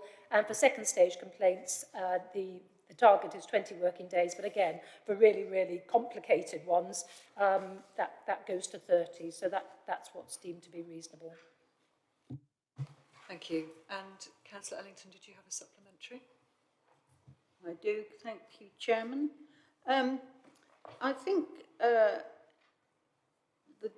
the leader might want to look at a complaint which was received in 2019 and has not been addressed, and maybe you are aware of it, but obviously because of GDRP it might be better if we discuss this outside of a meeting. Thank you very much, Councillor Ellington. I'm sure you can engage with... Did the leader want to speak? Yes, so I'm sure that Jeff Membry is aware on this. He's done a massive piece of work to deal with a backlog that's been really, really successful, and but there have been some tricky ones. I don't know the detail of this, but either bring it to Mr. Membry's attention or to my attention. Thank you very much, leader. So moving on, question 17E is from Councillor Richard Williams. Thank you, Chair. My question is as on the order paper. Thank you. So, leader. Thank you. So I don't normally read answers, but actually I will in this case. So the first thing to be really clear about is that the housing levels identified in the first proposals for our joint local plan are based on very, very detailed modelling of the evidence of the forecast of economic growth in this area up to 2041 and the housing needs for those future employees. So this results in a figure which is above the government's minimum standard method of calculating objectively assessed need for housing and other uses, noting that the government guidance is clear the standard method is a minimum and there can be circumstances where different figures are appropriate. And of course we are a high growth area and our growth has, continues to exceed many predictions. So, as Councillor knows, if the identified need for homes and workspaces that in that evidence are not to be provided, then we need to be clear about the consequences of not doing so. And that includes negative impact on economic growth, encouraging greater in-commuting, because people can't afford to live here and have to, well, they can't find a house here, so they have to go and live elsewhere and then commute into work here. And also the price of housing, which is already outrageously expensive in this area, be it whether you're renting or buying. And it is a priority of this administration that sustainable housing is delivered close to where people work, thereby making car ownership optional and also hopefully impacting on people's cost of living. So the first proposals publication were very clear that proposals contained within the document were contingent upon there being adequate water supply available. So the responsibility, as I think most people know, of resolving this key issue lies not with the council, but with the water companies, and they are responsible for, and indeed have an obligation, a statutory obligation, to provide water to meet local needs, and with central government, including its agencies such as the Environment Agency, who define and agree the plans of water companies. So we've just had last Monday had the publication of Water Resources East's report, and again that's quite clear that we are a very water-stressed area.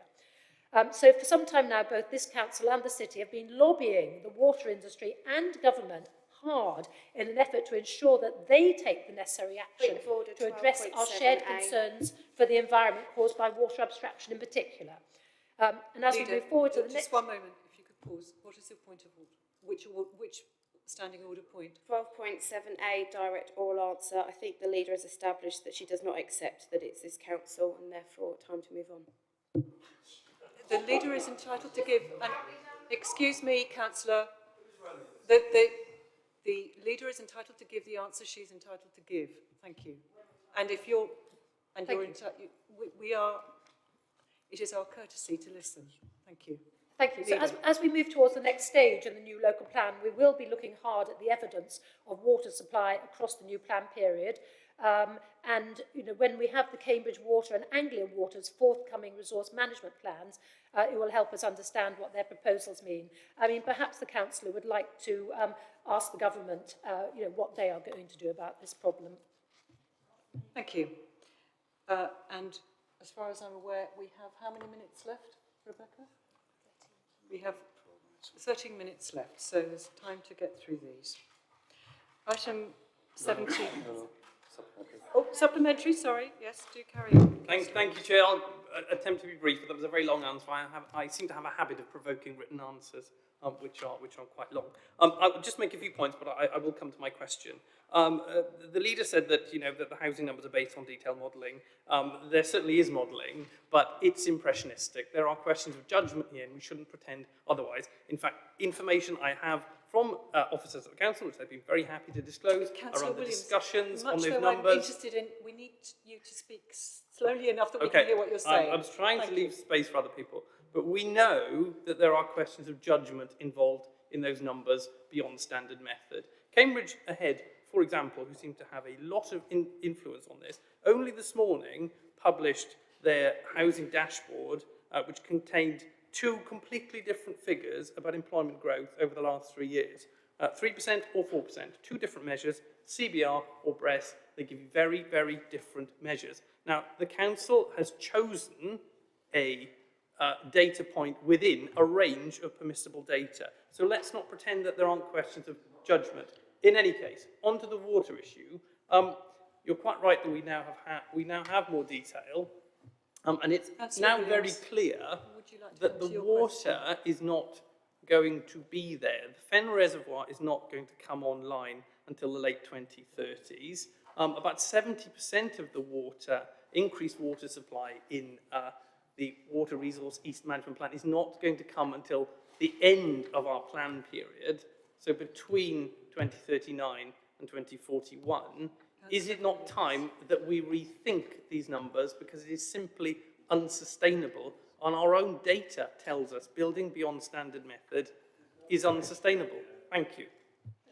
What was your question, Councillor Williams?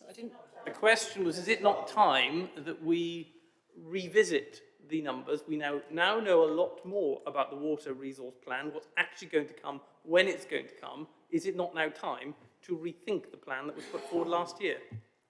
Thank you.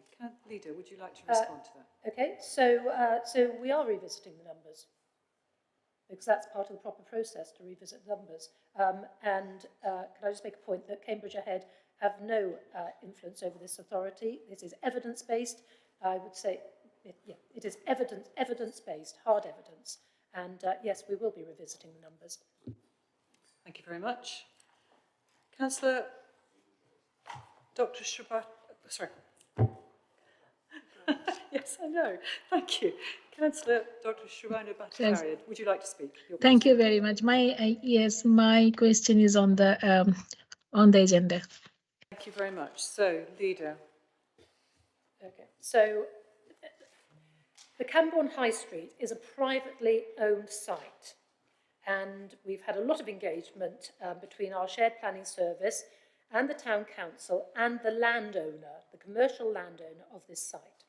And there have been pre-application discussions with the developer, which have centred around a mix of retail and residential development. Now, because we know that this is really important to Camborne, but because there are real concerns over the commercial viability of developing this site, which is why it hasn't built out thus far, because the viability doesn't really stack up, the planning officers have advised that subject to justification, they are prepared to be flexible in respect of the affordable housing requirements. So, you know, we're doing everything we can to make it as easy as possible for, you know, the commercial developer to deliver this amenity for Camborne. So with the Town Council, the Joint Director of Planning has also met with the applicant to work through design challenges associated with the site's shape and size, because we know that Camborne wants facilities that are of the high standard that Camborne deserves. You know, they don't want something that is suboptimal, to use an awful word. That's probably enough for now. Okay, thank you very much. So, Councillor Dr. Bhattacharya, did you have a supplementary? Yes, I have a supplementary question because I am listening this answer for last couple of years, 3 years from now, the same answers. Nothing, there is no progress and no improvement. Can leader please explain a little bit more on the privately owned, the privately ownership issue, and how can council also work with that privately ownership issue along with? So how can the council work with the private owners to achieve a satisfactory solution? So as I said, our planning service and the town council have met with the owner of the site and the developer of the site.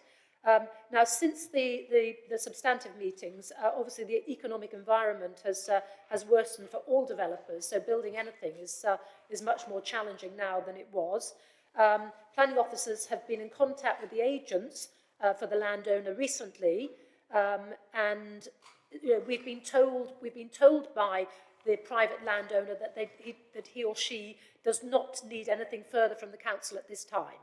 So we have offered further help, and we've been told that, you know, they don't need any more. So I'm awaiting positive news from the landowner, but in the meantime, you know, I absolutely share your ambition to see the high street of Camborne developed. Thank you very much. Thank you. So item 17G is a question from Councillor Tom Bygott. Councillor Bygott. Thank you, Chairman. Members will recall my question last July about the drying up of Kingfisher Pond in Northstowe and the report on the groundwater issue in Longstanton. An action plan was promised, but in 16 months, nothing has ever been made public. As question on the order paper asks, where is the action plan? Thank you. Leader? I have to disagree with you, I'm afraid. So an action plan was developed between us and Longstanton Parish Council, and the measures in that plan were implemented or are underway. The action plan is available to view online on our website, along with all the other reports and an FAQ. There's a vast amount of information available on the website if you choose to go and look there. Ongoing investigations of the Northstowe Town Council are also continuing, so we are being completely open and transparent, and the action plan is available on the website. Thank you. Councillor Bygott, did you have a further question? Thank you, Chairman. So, is the fact that there is this action plan just a PR face-saving exercise for the council to protect its reputation, or is it there to actually resolve the underlying problems? Leader. I don't think either Longstanton Parish Council or Northstowe Town Council would let us get away with a PR, piece of work to protect our reputations. We're working very closely with both councils, extremely closely with Northstowe these days, and I believe that we're certainly Northstowe Town Council, I think, are very pleased with the progress that we've made. Thank you very much. That's all our questions asked and answered. Thank you very much, everyone. Would people like, since we've had a further hour, would you like a short break before we move on into motions? Yes? Request from Okay. I suggest we have a 10-minute break before we move to motions. 5-minute break? So let's reconvene at, how about 7 minutes past?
Thank you very much. So, thank you, members. We reconvene in the full council on the 24th of November.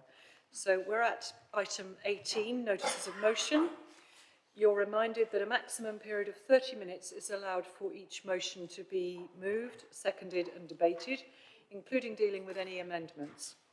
At the expiry of the 30-minute period, debate will cease immediately, and the mover of the original motion, or if the original motion has been amended, the mover of that amendment, now forming the substantive motion, will have the right of reply before the motion or amendment is put to the vote. So, the first one we have is item A, standing in the name of Councillor Heather Williams. Would you move your motion, please? Thank you, Chair. I think it's pretty self-explanatory, but I will elaborate on a few points. In that other councils are making representations as part of the consultation process, and it's something that actually we often do when consultations come up, is do a response on behalf of the council. I appreciate that that is normally taken by Cabinet, and I think there probably is room for that process to happen. Most importantly, I think it's really important that we really make sure that we are clear as a council how we will be representing people. We need to be very clear what our vision is. That's why parties tend to do manifestos and the like. Now, we were very clear in ours that we didn't support the road charging, which is coming through. The administration may have different views on that, but what is come out of this process is a lack of certainty as to how this council is actually representing people. So I hope that at least that part will be acknowledged, taken on board and acted on. What happens at the GCP is a decision made by essentially one member of this council, of which we are 45. The reason that I am asking for the consultation response to include opposition to the congestion charge or sustainable travel zone, as has been used, is that the impact on our residents in South Cambridgeshire will be huge. It's something that they haven't had really any say on. We'll have a consultation where there's lots of targeted things on social media, but there's plenty of people throughout the district that seriously just do not have any idea that this is happening. And we don't want to be in a situation, I believe, where this has happened to them and this council hasn't responded, hasn't said a thing. So I would like to move this motion, Chair, and also just point out that many of us have had to use Adam Brooks, Royal Patworth, and that there will be future hospitals on that site. We know that. And can we, in clear conscience, look residents in the eye if we are to include those areas? And I just think that we should be making it very clear that we will stand up for residents' views and that we will not include those. And although the County Council will have the ultimate responsibility, Chair, we do have a voice at the GCP. Several of us sit in different layers of it. And right now, if somebody asked me what this council as a whole's view on it was, we wouldn't know really what to say, because what's said in one breath feels like it's reversed in the other. We don't actually know what the view is. There's no plan B that's been proposed. If there is one, it'd be nice to hear it. And I really would encourage all of council to support the motion, bearing in mind the impact it will have on our residents. Thank you. Do you have a seconder? I'm happy to second the motion, Chair. Do you wish to reserve your right to speak or speak now? I'm happy to speak now, actually, Chair, if that's okay. Fair enough, thank you. So I support this motion and really just wanted to echo the things that Councillor Heather Williams has said on this. I think it's really important that this council has a stance on congestion charging and the active travel. I think that for us not to put in a response so residents don't know where we stand on this issue would be lacking on our part. And you know, I've had a lot of responses from residents regarding this issue, and they've been really, really broad. So whether it's, you know, doctors, nurses, teachers, lower paid individuals, people with electric vehicles, people that live inside the zone, people that live outside of the zone, you know, white van man in terms of painters, decorators, plumbers, electricians who have got concerns, small businesses, all of these have been, you know, people are concerned about these proposals, and I think we owe it to them to have a stance on this.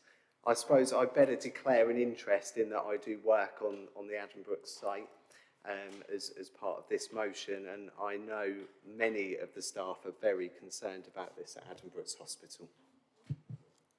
Can I just check, Councillor Cohn, do you feel that, in what regard are you declaring your interest? I'm just declaring an interest in that I work on site, and Addenbrooke's and the Royal Papworth Hospital is included, but I'm not paid by Addenbrooke's Hospital, okay. So I don't feel I've got a pecuniary interest there, but thank you, Chair. Thank you. Okay, so we're open for debate then, members. Councillor Mills? Thank you, Chair. So as Councillor Williams pointed out, this council is a voting member of the GCP. Anybody else having trouble with it? Could you bring your microphone just a bit closer, Brian? Thank you. I'll try from the diaphragm, darling. Thank you. As I was saying, this council is a voting member of the GCP board. And it's the GCP's proposal that are now out for public consultation. That is the way that our residents are going to be able to contribute to this process. And we insisted that there were many free-form entry points into that consultation document so that residents could express all details of views that they held and share them with us. That consultation process will finish on the 23rd of December, at which time the views of the public, as expressed during that consultation process, will be analysed, quantified and assessed. And after that has been done, we will have a very firm view of exactly what the people that have responded have said. So it would be completely preemptive to make some sort of decision on the behalf of the residents before we've solicited their views, which we are doing right now. And we would encourage as many of our residents in the district to respond as they possibly can. Thank you. Thank you very much, Councillor Mills. I believe Councillor Sue Ellington would like to speak. Thank you, Chair. I think that a lot of our residents are unable or unaware of how to respond. Many of the elderly people that I speak to, and as the oldest person in this chamber, I think I can speak for them. You wouldn't dream. I know that if you go to Cambridge and you have a large amount of shopping to do, you can't carry it. You can't get on and off the bus sometimes because it is so difficult with your arthritis and your stick and your walking aid and Uncle Tom Cobley and all. There are a large, in my village, I'm very fortunate that we have the guided bus. But I am told, because I don't use it, or don't have to use it, that those people who do want to use it frequently find that they have to wait for 3 or 4 buses before they can find one they can get on. Active travel is fine, in principle, but there are so many people who need to be exempt. Let's take the blue badge holder. Now, we're told, I believe, although detail hasn't passed my eyes, I've only heard it as rumour, that a blue badge holder would be able to nominate 2 cars in which they can ride. But a blue badge holder has the right to ride in any car and be exempt. How will that affect them? What about the white van man? I have to declare I have a pest control company, and the white van man, or it's actually the white van woman, my daughter, rides in and out of Cambridge frequently to do jobs and may actually have to enter more than once in one day. How's it going to affect them? The community car scheme, they've approached me. They believe they will actually fold if this scheme goes ahead, because they frequently have to send 2 drivers in, one to take the patient to Addenbrooke's and one to fetch them home, because the waiting times for patients, even when they have an appointment, can be extended. And how will that affect those people who have to use the community car scheme? I really feel that the Q&As that came out last week told me absolutely nothing and did not answer any of the questions I've just posed. So I really feel that this needs to be carefully thought out, and our response as a council needs to reflect many of those concerns. Thank you. Thank you, Councillor Ellington.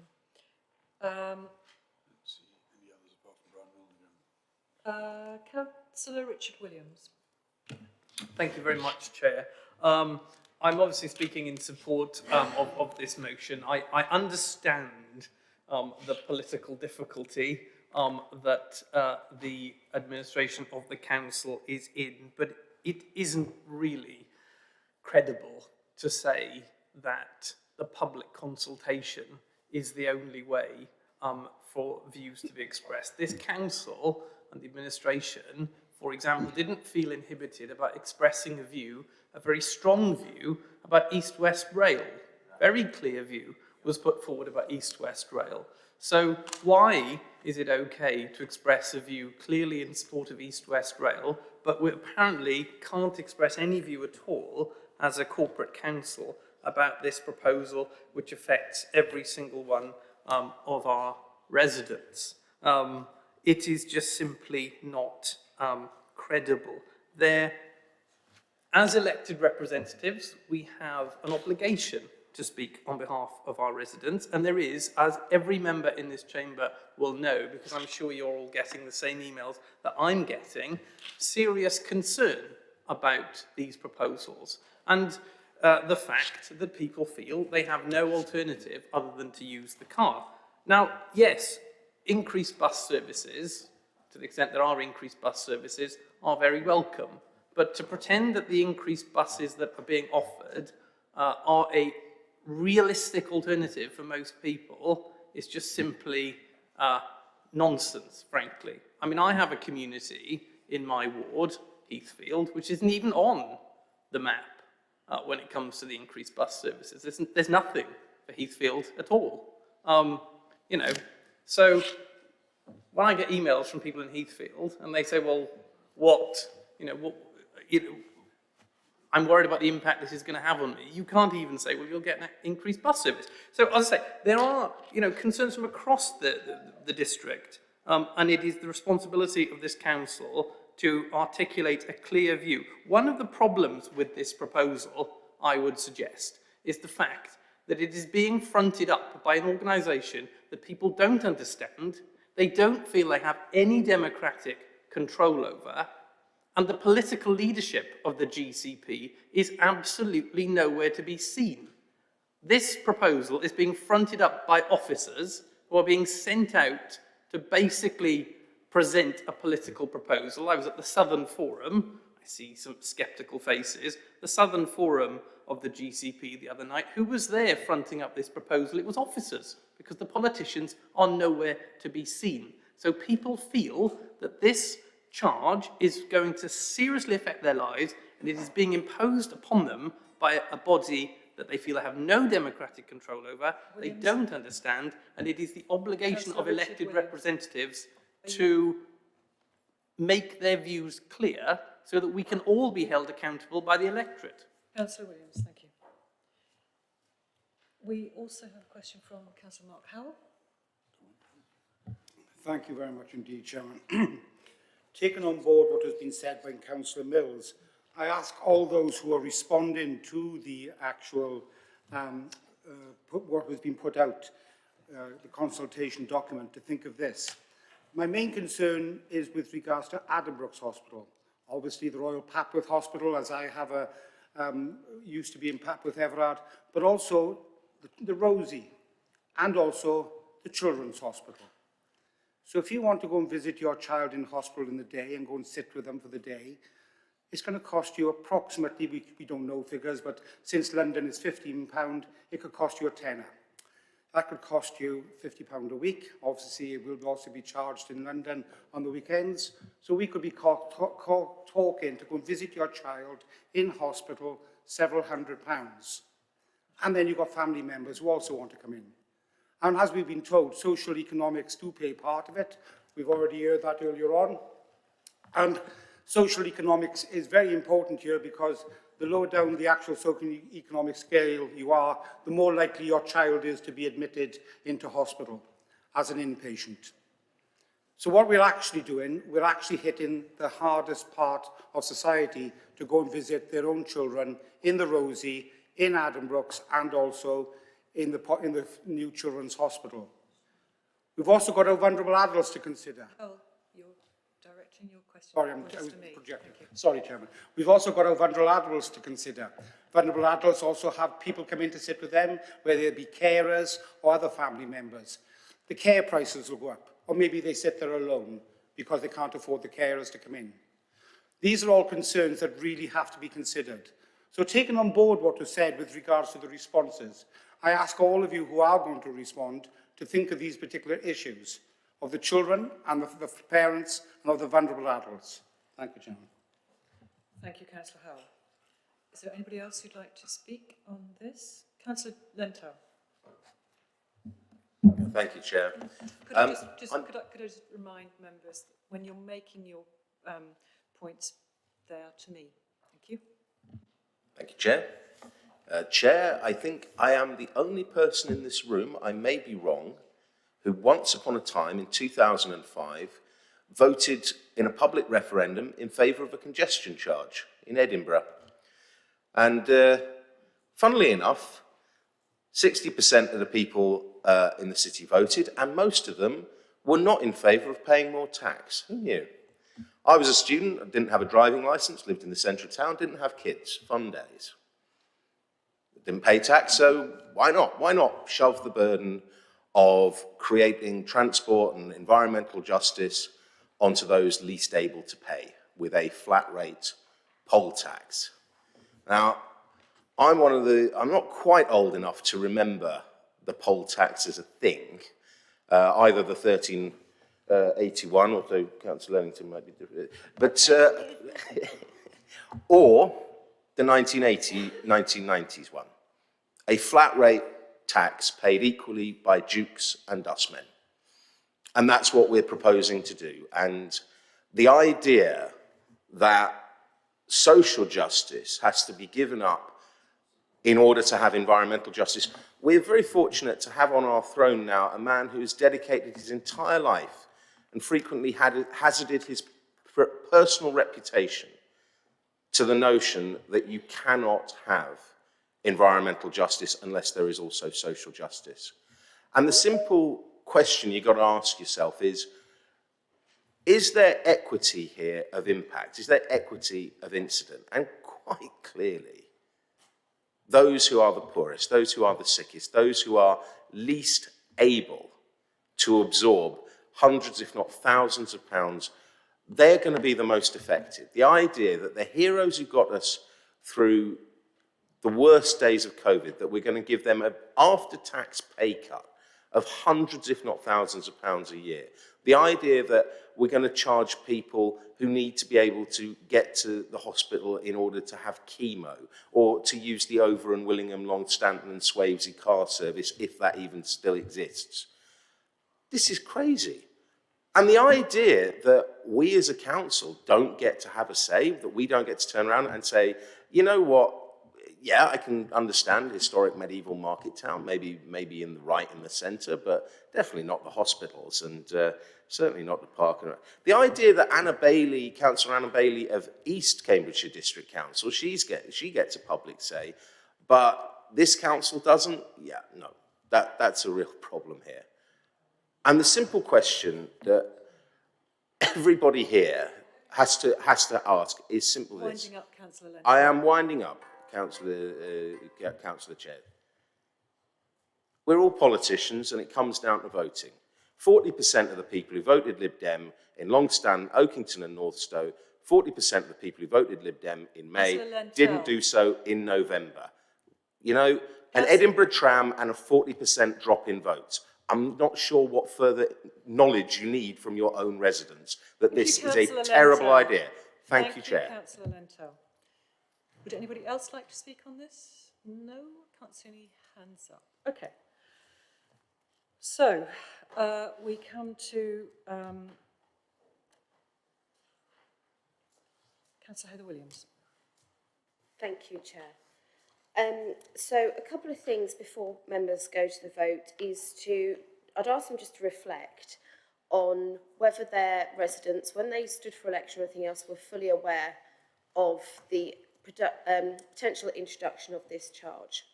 And so do they have a mandate to plough on? And if we don't say no, and we don't support this motion, that is essentially what we're saying.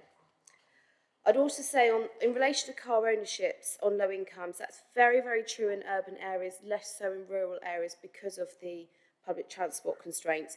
And I do acknowledge that there's proposed improvements to buses, but buses alone will not resolve the issues and will not get the modal shift from most of our rural areas. We are over 100 parishes. So it's just not the right answers. And when it comes to people that have got in touch, you know, it's as Councillor Cohn said, so many people caring for elderly relatives. I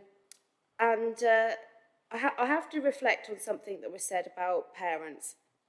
And I very much hope that I am the only councillor in this room that has had to do this. But I stood beside my daughter when she was not breathing at all. The silence and the horrific moment that is.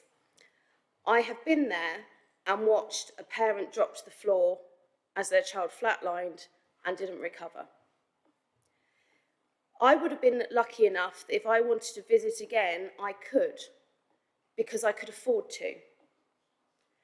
There will be people, can you imagine leaving your child in hospital when they've just stopped breathing is the hardest thing as a parent you will ever do.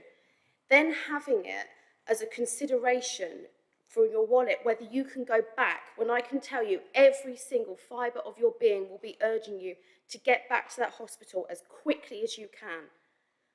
I will not put that extra trauma in front of people. And so I may sound, you know, over-passionate, some might say, but now you know my motivation. You will not, I hope, have ever experienced that. I wouldn't wish it on anybody. But putting a financial barrier in those parents' way to access and see their children, we can't do it, in my view. Thank you, Chair. Thank you very much. And so we'll move to the vote. So, members, I'll just confirm we've got the vote available. So, those in favour of the motion will vote green.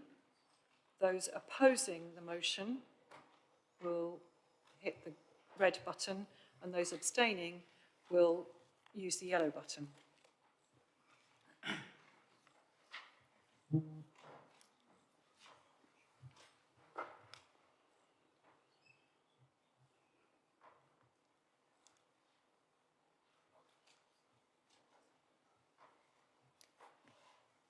we know how many members we have in the room at the moment? Had 35 earlier, didn't we?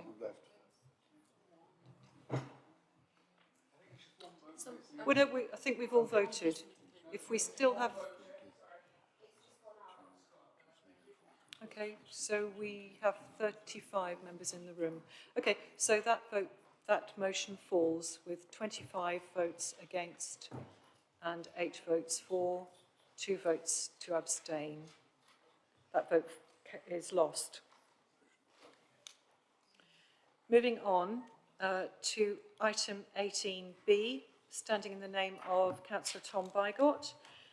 Councillor Bygott, would you like to move your motion?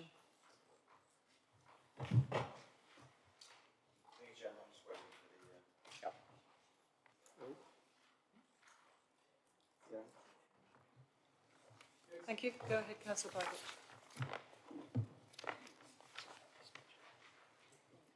Thank you, Chairman. The law is a thin layer that separates civilization from barbarism. We are very fortunate to live in a society governed by the rule of law, where most people are honest and the law is respected. Sadly, that is not the case everywhere. Putting more resources into planning enforcement is an essential part of preventing a culture of lawlessness from taking hold. It is not the only part, but it is a necessary part. There is a theory in general policing that leaving a broken window unmended can lead to more serious crimes. When it is seen that the window is not repaired, more windows are broken. People become afraid to visit, and criminals see it as an opportunity to move in. The owner of the window may worry about the expense of fixing it, but in the long run, the costs of doing so can be much higher. We should think about what broken windows we have on display in the planning area, lest a lack of enforcement is taken advantage of. Many years ago, when I first became a councillor, first time, a local business erected an advertising sign next to the A14. Within a day, a planning enforcement officer had asked them to take it down. They apologised, saying that they had no idea that planning permission was required or how to obtain it. An honest mistake, but one quickly rectified. In a more recent case, last June, hot tub superstore signs appeared at junctions along the A14. These look similar to official road signs, with a clever pictogram of a couple relaxing in a hot tub. I reported them last September, but many still remain at the Swavesey and Dry Drayton junctions. Now, I don't know the full details about what these signs are and why they're there, but it seems to me that it's a very public place to advertise lax standards of enforcement. Another example is in Dry Drayton, where a developer was able to get away without providing any affordable housing because it was thought too onerous and time-consuming for someone to visit with a tape measure to see whether the development exceeded 1,000 square metres or not. I'm sure that other members can think of many other examples, and of course the Council's response to the groundwater problems in Longstanton and Northstowe has been far too slow and inadequate. We may have many other problems in the planning area, and I'm sure we're all aware of what those problems are. But sending a strong message that South Cambs is a place where the rules are respected, obeyed and enforced is a good investment in deterring further and possibly more serious breaches from occurring in the future. As the old saying goes, a stitch in time saves 9. Thank you. Thank you, Councillor Bygott. Do you have a seconder? Councillor Richard Williams is seconding. Do you wish to speak now or do you wish to reserve? I'll speak at the end. Thank you. Right, just let me make a note.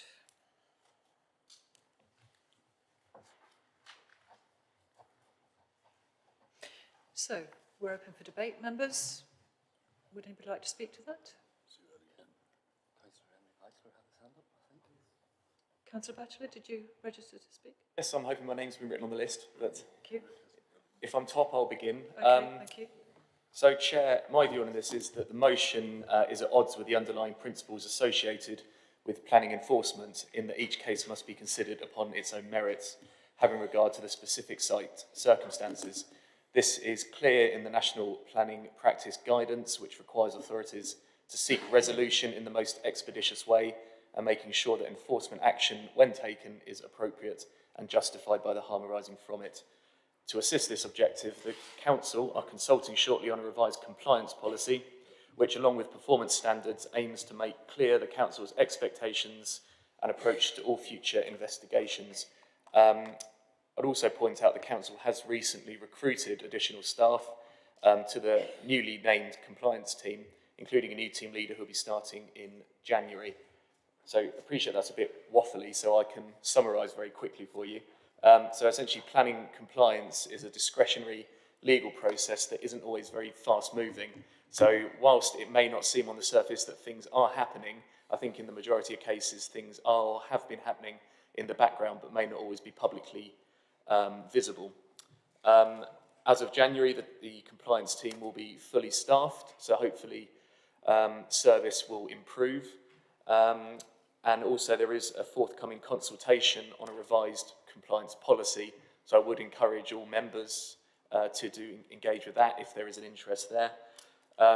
So as a result of that, I tend to disagree with the thrust of this motion and what it's trying to ask this council to do, so I won't be supporting. Thank you, Chair. Thank you very much, Councillor Batchelor. Councillor Richard Williams?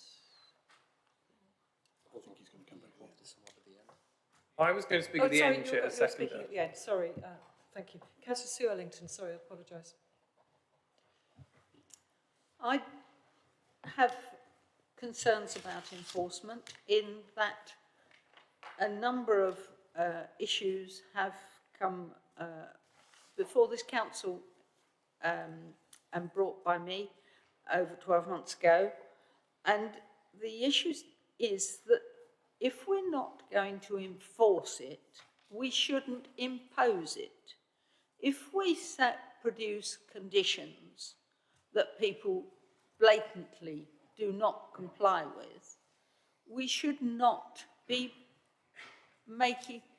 we should not do it, because it makes us look a fool for a start. And I do agree entirely with Councillor Bygott in that, take for example fly tipping. If you have a fly tip, just one fly tip, you will find that within a very short space of time, if it hasn't been cleared up, there are several more placed in the same place. And we really do need to get onto our enforcement much more aggressively, in my view. Thank you. Thank you, Councillor Ellington. Councillor Hales. Thank you, Chair. I find this motion a little troubling, if I may, that our Conservative colleagues seem to be criticising officers for their work. It must be pointed out that I've often been called, or even contacted, if you wish, by officers late into the evening, at the weekend, Saturdays, and the last time was only 2 weeks ago on a Sunday. So I know these officers' work so very, very hard. I find it disappointing as well that some of our members fail to recognise the amount of hard work that the planning team in itself have been transferring over to the new service. So I truly believe our officers are going well beyond what I think is called the extra mile here. And I would like to use this opportunity to thank those officers publicly for their undying commitment to this council's planning service. And on that basis, I will not be supporting this motion. Thank you. Thank you very much, Councillor Hales. Councillor Heather Williams. Thank you. So first of all, was something that might clear things up for all members. There's nothing in here that says anything about officers not working hard or anything like that. We, as was mentioned earlier actually, we are responsible for setting policy. Officers have the remit of the policies that we give them. That outside of that is completely out of their control. If we want to see more planning enforcement, it's down to us to give that directive, and that's what this motion seeks to do. We have choices as to how we resource certain departments. For example, we have repetitively tried to add resources to planning enforcement and put budget proposals forward to increase the capacity in that department. That's not because we feel anybody's not doing their jobs. It's because we feel actually we need more of them. It's not good enough to expect them to go above and beyond what they're being asked to do. I would say as well, Chair, that those requests for extra resource in that department have always been voted down when we've proposed them. In relation to this motion, this is about how we set our policy. There are too many cases where, and let's be clear, the enforcement officers don't actually decide whether enforcement action is taken or not. That's not their remit. They're there to investigate. And that's why I say this cannot be anything about reflection on our planning enforcement officers, because these decisions are not their decisions. But we see cases that are on there from when I started as a councillor. Some are very complex, and I appreciate that. That's why they need more resources, but that's never come. I remember sitting on planning committee with Linton application and seeing videos of flooding footage. That was because we hadn't enforced, we hadn't taken the action. In Swavesey, we had a situation where a retrospective application came to planning committee. We know that comes at a cost, not for the members of the public, not because of us councillors costing, but for the process of producing a report and everything else. Committee said no. We then didn't enforce the decision of this planning committee that those houses shouldn't be there. And so they've now, they're sat there, I don't know, without permission or whatever, but we're not taking any enforcement action. So things like that make a mockery of the system, I believe. So what we would like is for the public to have a clear view by supporting this motion that if this council says no, no means no. Thank you. Councillor Stephen Drew. Thank you. Councillor Bygott opened up his presentation of the motion by referring to the fact that the rule of law is the thing that separates civilization. I believe you used the word barbarity, but I apologise if that wasn't the word you used, but that was the principle of what you were saying. I wholeheartedly concur. I wholeheartedly concur with the principle that the rule of law is absolutely essential to everything in society, and I believe that everyone should do so. On the 8th of September 2020, the Northern Ireland Minister, Brandon Lewis, stood up in the House of Commons and said that the government would choose to break international law in a limited and specific way. I believe this is entirely relevant to this discussion on the grounds that Councillor Bygott opened the motion by saying that the rule of law separates civilization from barbarity. Therefore, I do not believe I'm taking it outside of the specific and relevant bits of the District Council's work, since Councillor Bygott brought it into a philosophical discussion. So I thoroughly agree with Councillor Bygott that it is the rule of law and it is absolutely essential. I would just suggest, to build on his reference to the idea of the broken window policy, that if it is the case that government ministers decide it is okay for the government to break the law in a limited and specific way, that they are not just breaking a window, they are taking a pile of stones and smashing every single window that exists in society. Therefore, I would call Councillor Bygott's attention to the fact that, unfortunately, I believe that a minister in the government of which his party is the lead, well, is the party... It's our government, not their government or your government. Thank you, Councillor Williams. I'm going to... No, I do not agree with you, Councillor Williams. No, Councillor Williams, it is not. The government is made up by the Conservative... Point of information, Chair.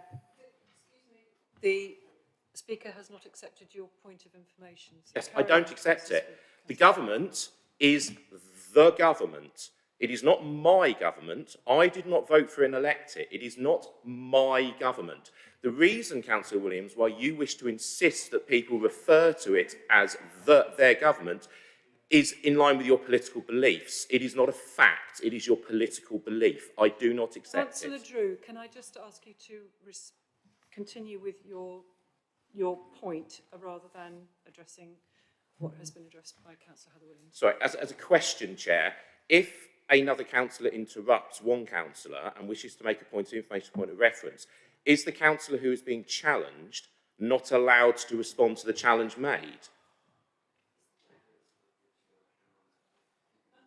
My ruling's final. So, Councillor Drew, do please carry on. Sorry, What's just your to be point? clear, your ruling is that I am not allowed to respond to Councillor Williams' challenge to what I've said? You are to a certain point, Okay, at which thank you. point my rule takes precedent. Okay, yeah, no, I understand that and But, accept that you're obviously completely. I'm going to give you a few extra minutes because the I don't need a few interruption extra is minutes, I need a curtailed few your extra time. seconds. I would also just say that I intend to vote against this motion, not because I don't support the concept of the rule of law, but fundamentally I do not believe this motion is necessary. I believe that the officers of South Cambridge District Council are completing exactly what Councillor Bygott refers to in his motion, and therefore for the council to vote to do this is an entirely unnecessary action, and therefore I will not be supporting it. Thank you, Councillor Drew. For the clarification of that point, a member is entitled to respond to a point of information, but at the point at which I feel it's being taken to too long a discussion, I will cut in. Thank you. So, now we come back to your seconder. I can't see anybody else who wishes to speak on that. So sorry, Councillor Khan. Yes, sorry, thank you. As perhaps the only member of this councillor here who has actually worked in a planning department for 20 years in a local authority where 20, 40, 30 years ago, 35 years ago, there was then a terrible problem with enforcement. It's a complicated procedure. There are lots of levels. People can divert and extend the process. It is not easy. I feel that the way that this is being presented is an insult to our own staff, because it's implying that the staff are not enthusiastic and not proving into their work. The procedure which they have to go through are legally determined. We follow it, we try. The major constraint has been an inability to appoint staff. You have to remember that over the last 20 years or so, 15 years or so, public sector wages have been kept behind inflation. We are not competitive. So it's extremely difficult. We have done our best. The staff have done their best. The planners involved have done their best. I laud their activity. I'm sorry about the delays, but that is an inevitable effect of lack of staff and lack of the extended process.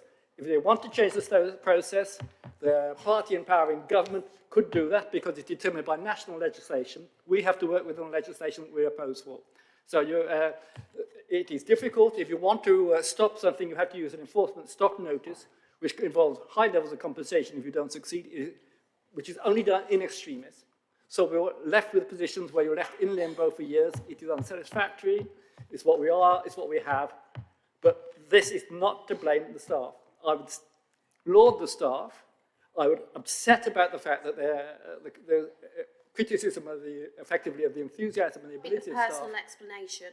And I would, and I won't be supporting this motion. Thank you. What did you wish to say, Councillor? It's been made quite clear by several members that this is not a reflection of staff, but merely policy. Point taken. Councillor Lentel. I just want to thank Councillor Martin Khan for his very useful piece, because it's His Majesty's government and I don't quite understand what Northern Ireland's got to do with this debate. I appreciate I wasn't a politician 12 months ago, but this kind of debate, guys, this is, Chair, this is exactly the kind of nonsense that the public cannot stand, okay? You could have put a amendment in, okay, to say, please don't take this personally, staff, we think you're fabulous. But instead, you turned it into a bunch of, nonsense and party buffoonery. So I really don't know how I'm going to vote on this. I object to the language that Councillor Lentel's using. Did you want to make a point, Councillor Lentel? I wish that every single contribution could be of the quality that Councillor Martin Khan just made. That is all. Thank you very much. There are no further requests to speak, so I'm going to come to the seconder, Councillor Richard Williams. Thank you very much, Chair. I'm obviously speaking in support of this motion. I just address a few points actually that have come up in the debate, if I can. I mean, I think it is ridiculous to claim that this is criticising officers. And I have to say, since I've been on this council, it's become a constant theme that the administration frankly hides behind officers. Every criticism of the administration is presented as if it's a criticism of officers, which is ridiculous. There is a political administration of this council. The political administration of the council is responsible for what goes on in the council. And criticising the council is about criticising the administration. It's not about criticising officers. Of course, the officers work incredibly hard. We all know this. The planning officers work incredibly hard in the main planning department. But, you know, the planning officers have been clear that because they're under-resourced, we've had cases go for non-determination to appeal because they simply don't have the resources to manage the workload. That's not a criticism of the officers, it's a criticism of the political administration of the council and the way it runs the council. And it's the same with enforcement. So please not hear any more nonsense about you can't dare criticise the council because every criticism is regarded as a criticism of officers. That's patent nonsense. We all know that there are problems with planning enforcement, and Councillor Bygott has put his case very eloquently. And we have, as a group, in the past, moved amendments to increase resources for planning enforcement.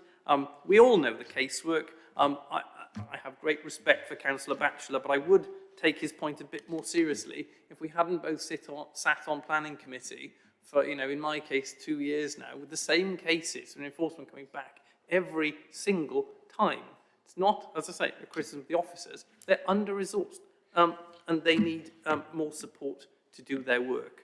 So I fully support this motion, and I think it is planning enforcement is an important area. It matters very much to residents, and it's something that I think this council needs to take more seriously and resource. Thank you, Councillor Richard Williams. So, Councillor Tom Bygott, would you like to sum up? Thank you, Chairman. So thank you very much for taking part in that debate. I think some quite interesting points were made. I particularly liked Councillor Sir Ellington's point about fly tipping as being another good analogy besides broken windows. If you leave a problem unattended, then it will just continue to grow, and you need to deal with that problem at the beginning.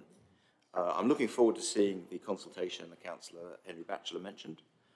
I did start the debate by talking about a general philosophy, but I think there is a very big difference between general philosophy and political mudslinging. And I particularly liked what Councillor Lentil had to say about the fact that the public don't really like politicians constantly slagging each other off. This is one of the... Councillor Bygott, you're addressing me. This is one of the things that many people said to me on the doorsteps in Longstanton. People don't like this constant to and fro. Your group said this, your group said that. Having better enforcement, planning enforcement, is something that is in the interests of everybody here in this chamber and of all of our residents.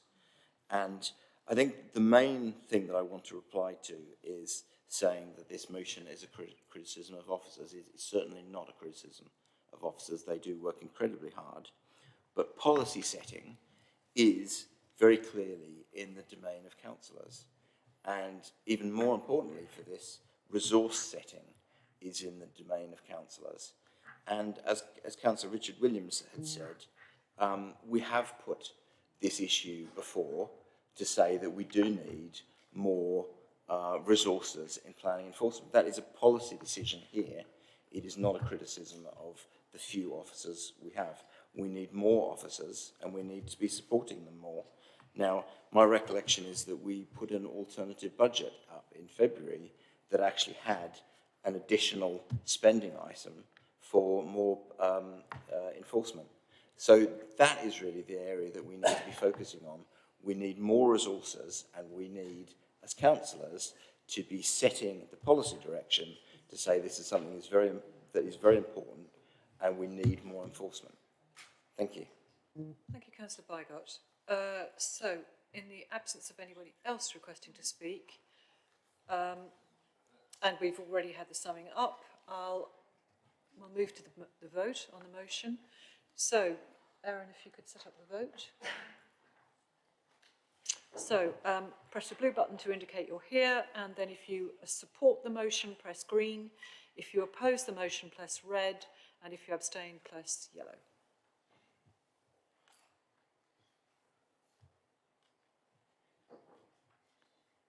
And we've got a count for 35, which seems like everybody. Is that correct? Yeah. Okay. 25 and 8.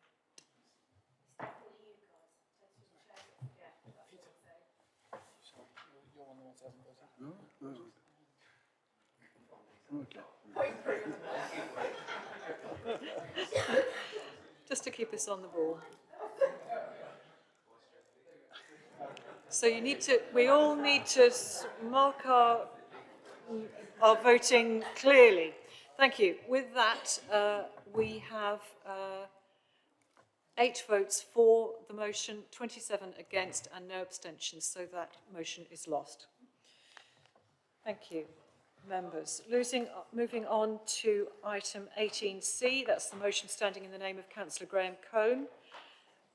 Councillor Cohn, would you like to move your motion?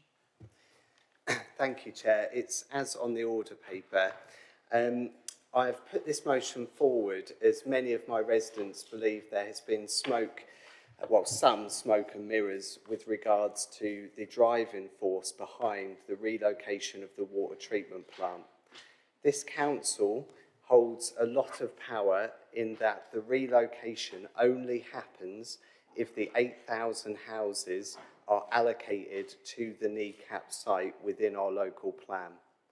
This means if we as a council decide to have less housing numbers within our local plan or relocate the houses, a large area of green belt would not be developed. Full transparency on this issue is really important in text and maps within the local plan document. This council gave no preference in the consultation as to which site should be selected. I believe this motion will enable fair consultation within the local plan on this issue. Thank you, Councillor Cohn. Do you have a seconder? Councillor Heather Williams, thank you. Do you wish to speak now? Or? Yeah. Okay. Thank you, Chair. I'll speak now. So, you know, we need to be open and transparent with residents. We've had that conversation earlier on. And we've also had it explained to us by officers and everyone else that these things, the local plan and the relocation, are what's been described as hand in glove. So they are linked. There is no clear separation. There's no, you know, actual operational reason to move it. It's for development of a brownfield site for housing. So I think to say and to not include that sort of area and sort of pretend like it's something separate to the local plan, I think is an error of judgment that has been made previously, and I think it doesn't wash well with the public, and I can quite understand why. So this motion very much, you know, seeks to address the issue of previously the council failing to give a view as to which site would be best.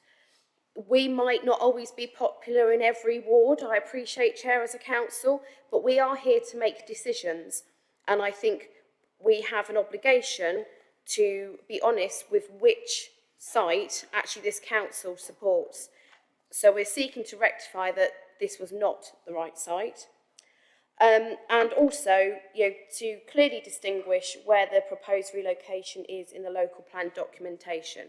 We're talking about text, maps, and just, you know, having it clearly identified on there. I don't think that this motion is asking particularly a lot, but what it will do is give a lot more confidence in the process and that we are being open with the public. So I very much hope that you know, people will get behind this because the residents in that locality really are, you know, wanting to see some leadership from this council and currently don't feel that it's happening. So I will second the motion there. Thank you very much. I note your seconding. So we have a number of people who wish to speak, one of which I can't read. Councillor Milnes. Who's that? Thank you, Chair. So the move and construction of a new water treatment plant is outside of this council's control and remit, as it's a nationally significant infrastructure project. A development consent order is the means of obtaining permission for such developments. The accepted bid of 193 million of housing infrastructure funding to be used to relocate the water treatment plant came from the CPCA, the Cambridgeshire and Peterborough Combined Authority, in March 2018. Both the CPCA and this council were under different political control at that time. Have you finished, Councillor Milnes? Have you finished, Councillor Milnes? Oh, I'm sorry. It's always helpful if people say thank you at the end, so I know that they've actually finished. Thank you very much. So our next speaker is Councillor Hoffman. Thank you. I'm pleased to see the local Conservatives see the consequences from their original proposal to move the sewage works before having any idea where it would be moved to. The Honey Hill site was also a very likely location, as the water company had tried to move into this location before, I do believe, somewhere around 2005. It is now too late for this council to have significant influence on the plant location, as this is now in the hands of the central Conservative government. Thank you very much. Thank you very much, Councillor Hoffman. Councillor John Williams. Thank you, Chair. At the time, I was an opposition councillor on this council, and this came to the planning portfolio holders meeting. And I remember at the time the decision was taken by the Conservative administration, and some of the Conservative councillors here today were part of that administration, to seek to ask the government to fund the relocation of the water treatment work so that it could be replaced with housing. And that included the mayor, who was at that time Conservative mayor. And it's very interesting that at the time, and I have to say, it's on record, you can look at the minutes of that meeting, I opposed that. Because no one could tell me where it was going to be relocated to. But it was pretty obvious that given Anglian Water and the county council, which at the time was also Conservative controlled, had attempted to relocate it to Honey Hill, it was a pretty good bet that if you backed that bid, it was going to go to Honey Hill. And that's the reason why I did not support that, because I don't feel that Honey Hill is a suitable place for the sewage waterworks. However, you know, unlike, and I respect my colleague, Councillor Hoffman, but I think the horse has bolted. And my experience before I became a councillor is that if a local council refuses to have any dealings with a large development like this, because this, as it's been explained, this is an infrastructure of national importance. If the council does not engage in that, then the outcome is pretty bad for its residents. And I'm thinking of Uttlesford and Stansted Airport, where Uttlesford instructed its officers that it was opposed to the Stansted Airport application, and that application, and they refused it, and that application went to appeal. And surprise, surprise, Uttlesford had no input into that 106 agreement or to the conditions that were then applied by the planning inspector.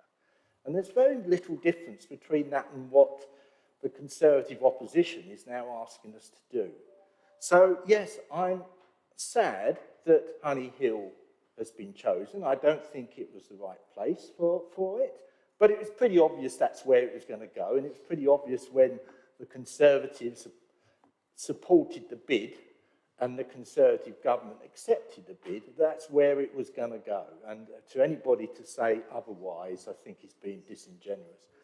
But having where we are now, it is better for us to be working with Anglian Water to ensure that we get a development that is acceptable to us and acceptable to the local community. Thank you. Thank you, Councillor Williams. And Councillor Richard Williams. Okay, thank you very much, Chair. To say that I think the line that seems to be being pushed here is that this is nothing to do with us. We're only the local planning authority. We've got nothing to do with planning. We're just the local planning authority. All we do is propose a local plan and we approve housing developments. It's absolutely ridiculous to pretend that this council has got no influence over this process. Councillor Williams, I would observe myself that that is not what was said, but do carry on. Chair, I think you're supposed to be neutral, not... Well, I think you're supposed to be neutral, Chair, not criticising individual speakers. I'm not criticising. I'm making a point of information. Well, thank you. We will differ in our opinions on what was said, because that's the gist of what is being said. You know, if we chose a different path for the local plan, if we decided that we would not build to the extent that it has been decided to build over the standard method, and as I said earlier, there is a choice in that. There is a question of judgment about how much you would go over standard method. Very welcome, actually, that Councillor Smith mentioned earlier that the numbers might be reviewed. That would be a very good thing. But we do have choices in how we choose to develop and the level at which we choose to develop. And if we were to take a different path, which, yes, facilitated housing growth in the area. Nobody is suggesting that we don't have housing growth in this area and economic development. It's a question of the level and what's sustainable. If we took a different, lower approach, we would be able to make different choices. Now, only 1,900 houses, according to the draft area action plan, are actually allocated for the core site up until 2041. In the draft plan, that's actually a very small percentage or small amount of the housing that is in at least the current first proposals in our plan. So we could easily establish that actually that site did not need to be developed and make the political choice that we wouldn't develop that site and therefore remove the need for the reallocation of the sewage works. These are current decisions. There will be decisions before this council over the coming years, for example, to formally approve the area action plan. Would it were the case that a Conservative administration 5 years ago can somehow reach 10 years into the future and dictate what happens at a point where it's long since lost control? Members, let the Councillor Richard Williams finish. Would that were the case? It is just ludicrous for members to try to pretend that they have no choice about this. I understand politically why they want to pretend they've got no choice about it, but it is just ludicrous. And the people of Horningsea and Fendit and Fulbourn and Honey Hill will see it as ridiculous. Thank you, Councillor Williams. So I can't see anybody else registered to speak, so we'll return to Councillor Cohn. Thank you. Thank you very much, Chair. I'll try and pick up on some of those points. So I think it was mentioned by Councillor Milnes about the, applications running in tandem, essentially, that there being two separate planning proposals, to which I agree with. They are definitely two separate planning proposals, but one doesn't happen without the other. If we don't have the houses within this local plan that we, as councillors, are constructing, the water treatment plant would not move because the HIF agreement would fall. So they are literally hand in glove on that point. I accept the points that Councillor Richard Williams makes about housing numbers and that we could reallocate those numbers or have less within our local plan. Sorry, I'm just trying to remember all the points that were made. In terms of, you know, who's to blame and whose fault it is, I don't really care if it's Conservative, Liberal Democrat, or, you know, we have a choice now. We could stop this now if we wanted to, but we don't want to because we've put this within our local plan. In the current local plan that was constructed in the past, there were no housing numbers allocated to this site, not a single one. We didn't know which site was going to be picked, which is why there was a consultation on that. It's a real shame that this council chose just to sit on the fence and comment not one iota on that, on those proposals. So I think we should vote in favour for this motion and give people transparency. We could stop this. It's our choice. It's councillors' choice to put those housing numbers in our local plan. We didn't previously, we are now. If we don't, the HIF agreement will fall and the water treatment plant won't move. We now know where the site for the water treatment plant is. It's Honey Hill. And we have to give residents the ability to consult on that and say, look, there's going to be a huge area of green belt taken out in this location. Are you happy with that? And I don't think it's made clear in the current documents. So I think it should be changed as this motion indicates. Thank you, Chair. Thank you, Councillor Cohn. We haven't got anybody else who wishes to speak, so I'm going to move to the vote. So, Aaron, if you could set that up. So, if you're in favour of the motion, press green. If you object to the motion, press red. And if you abstain, press yellow.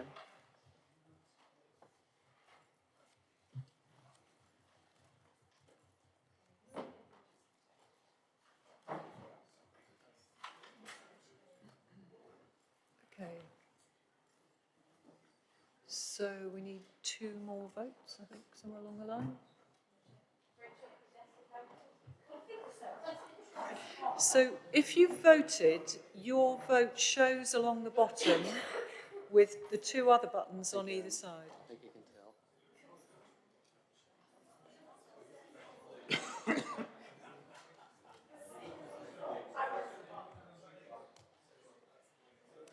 So we're back to 35. So members, that is 9 votes in favour. Hold on, we'll get one more. We've got one more? That's us. Okay. So we have 9 votes in favour, 25 against and 1 abstention. So that motion is lost.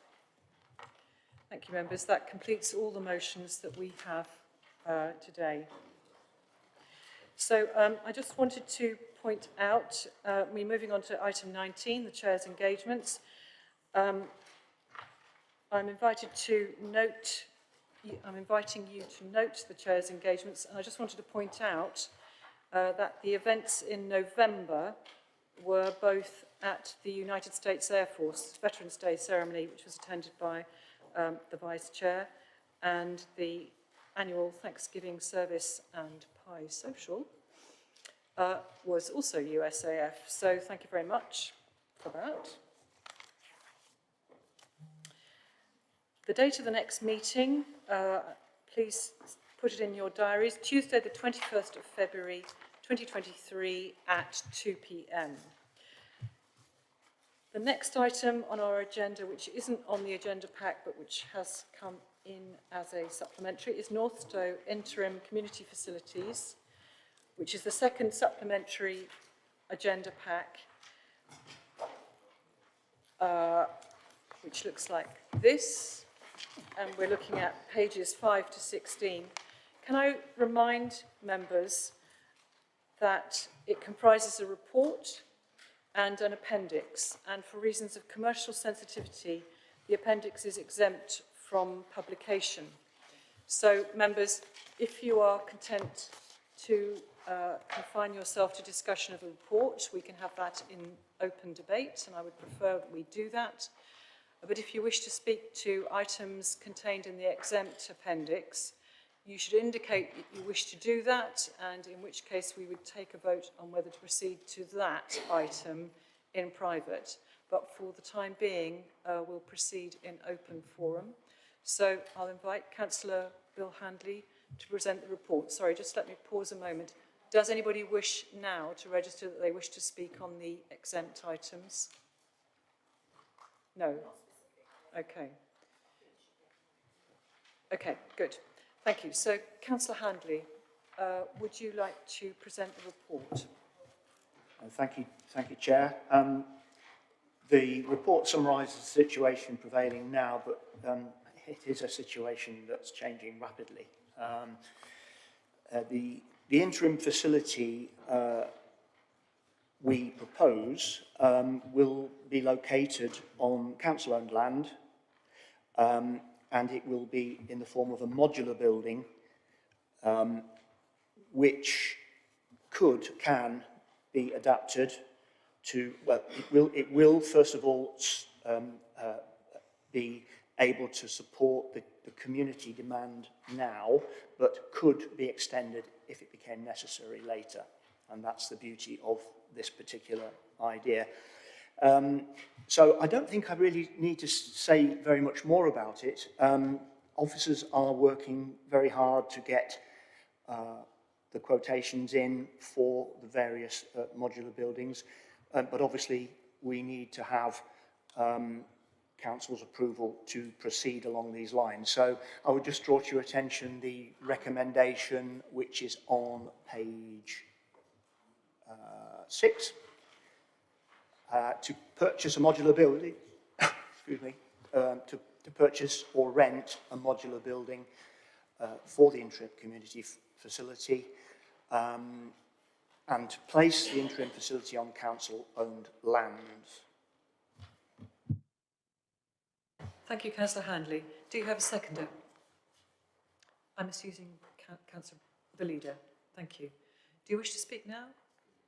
No, I'll wait till the end. Okay. So, does anybody wish to speak on this? Councillor Heather Williams, do go ahead. Thank you, Chair, and thank you for this item coming to for Council today. I've been on so many committees in the last couple of weeks. I don't know which one it was that I raised. I think it was scrutiny. I've got thumbs up from the Chair, so I must be right for that part at least in what I say, that this has come forward because we didn't want any more delays. So thank you for officers' work on this. I'd also say that I'm pleased with the option that's been chosen. Those who are members prior to May will know that this was an option that we had available to us back then, and I heavily supported and backed, as I didn't believe the original proposal of buying the 2 homes and changing them would be viable and would work because of, we didn't have certainty over the constraints. So not the way you want to find out you were right, Chair, is by, the public having delays and being let down. But we are at least now back to where we were, and I hope that this will be pursued. I'm not going to go into the detail, Chair, of the final page, because we want to have this open debate in open session, which it wasn't last time, which is a shame, really, because going for this option, I came under what's, I think we can agree on our side, at least, with severe criticism and heckling and Lord knows what else on this subject. So nice to know we're back on the same path. And I very much hope that in future, when members of myself or my group put forward things like that, that it's not just immediately dismissed as being on political grounds, because we had very practical concerns. Those practical concerns were correct, and that has resulted in delays, so hopefully we will be listened to in future. In relation to the details, having looked back, there is a financial not discrepancy as an error, but there's a difference between when the option was with us, some time ago and now. Now there has been a lot of change in the markets, and that probably is to do with it. So I would just like to know if the change in the costings between this option previously and now is a result of increased costs as delay, or whether it's because we just hadn't done enough work on it at the time. Thank you, Chair. But happy to support my original preferred choice. Thank you. Councillor Smith, there's no... Do you want to respond? Because I can't see any other... Could I ask the officer, Kirsten, our officer, who's been leading on this, it picks up some of those points, and then I will at the end as well. Yeah, give her an opportunity to talk, for goodness sake. Would you like Kirsten Donaldson to speak first? Or do you want to speak first? Yep. Okay. Kirsten, it'd be great to hear from you. Thank you. It's just to confirm that the change in the costs quoted in the exempt report and that which was previously put in front of council is partly increased costs in the market during that time, but it's largely driven by the fact that the facility that we're quoting on now is considerably larger than the very, very temporary looking unit that we were looking at initially. Thank you, Kirsten. So, Leader, would you like to... There are no other questioners? No. Okay, thank you. Nobody wants this to happen without any more delays, more than I do, and the members of Northstowe Town Council and Councillor Handley. So absolutely, it's imperative that things move forward as fast as we can. So the option of a modular building was never dismissed. It was always an option. It was given considerable consideration, but the choice that was made at the time, which regrettably has had to be dismissed, the decision on that was based on deliverability and cost. We were aware that we needed to get something sorted as quickly as we possibly could. However, that, for reasons that have been well explained, that's no longer an option. When I've had, Councillor Handley and I have had meetings with officers, we've asked for the spec of this modular building to be generous, because, as more and more people live in Northstowe, so the demands on the community facilities are going to get bigger and bigger. We really, really don't want to find that, after a few months, actually, it's not big enough and it's not meeting the needs. So that I know has been taken on board. As I say, we've had a bit of indication on cost. They are indicative. A lot of work has gone on in a short period of time, but I am very confident, as I believe the Town Council are actually, that things are going to be moving at pace now, and we'll all be able to turn up and have a meeting there. It would be nice sometime. Thank you. Yes, local member. I'd just like to add a comment that we were at the Town Council on Tuesday, the 22nd of November, and they did receive this very favourably, and they want to be fully engaged. Thank you very much. Councillor Warren Green. So, Chair. Councillor Bygott. I'd just like to echo the remarks of my colleague, Councillor Warren Green. I think it's extremely important that something has happened after a long time of waiting, and we need to get this up and running, because people of Northstowe have been extremely patient, and as you'll see on in the report, there's now more than 1,150 people in residence, and we can't let this go on any longer. We have to have proper facilities in Northstowe. Thank you. Thank you, Councillor Bygott. It's good to hear from both local members for that. Councillor Handley, did you want to sum up at all? No, I think everything has been said that needs to be said. Thank you. Thank you very much. Thank you. Excuse me. There'll be one fewer on the vote because Councillor Peter MacDonald has had to leave. Thank you. Are we happy to take this motion by affirmation? Thank you. Anyone wishing to object or abstain? Lovely. Therefore, this council agrees the recommendation by affirmation. Thank you. So, with that, I'll call the meeting to a close. Thank you, members. Please remember the date in your diary. We look forward to seeing you in February. And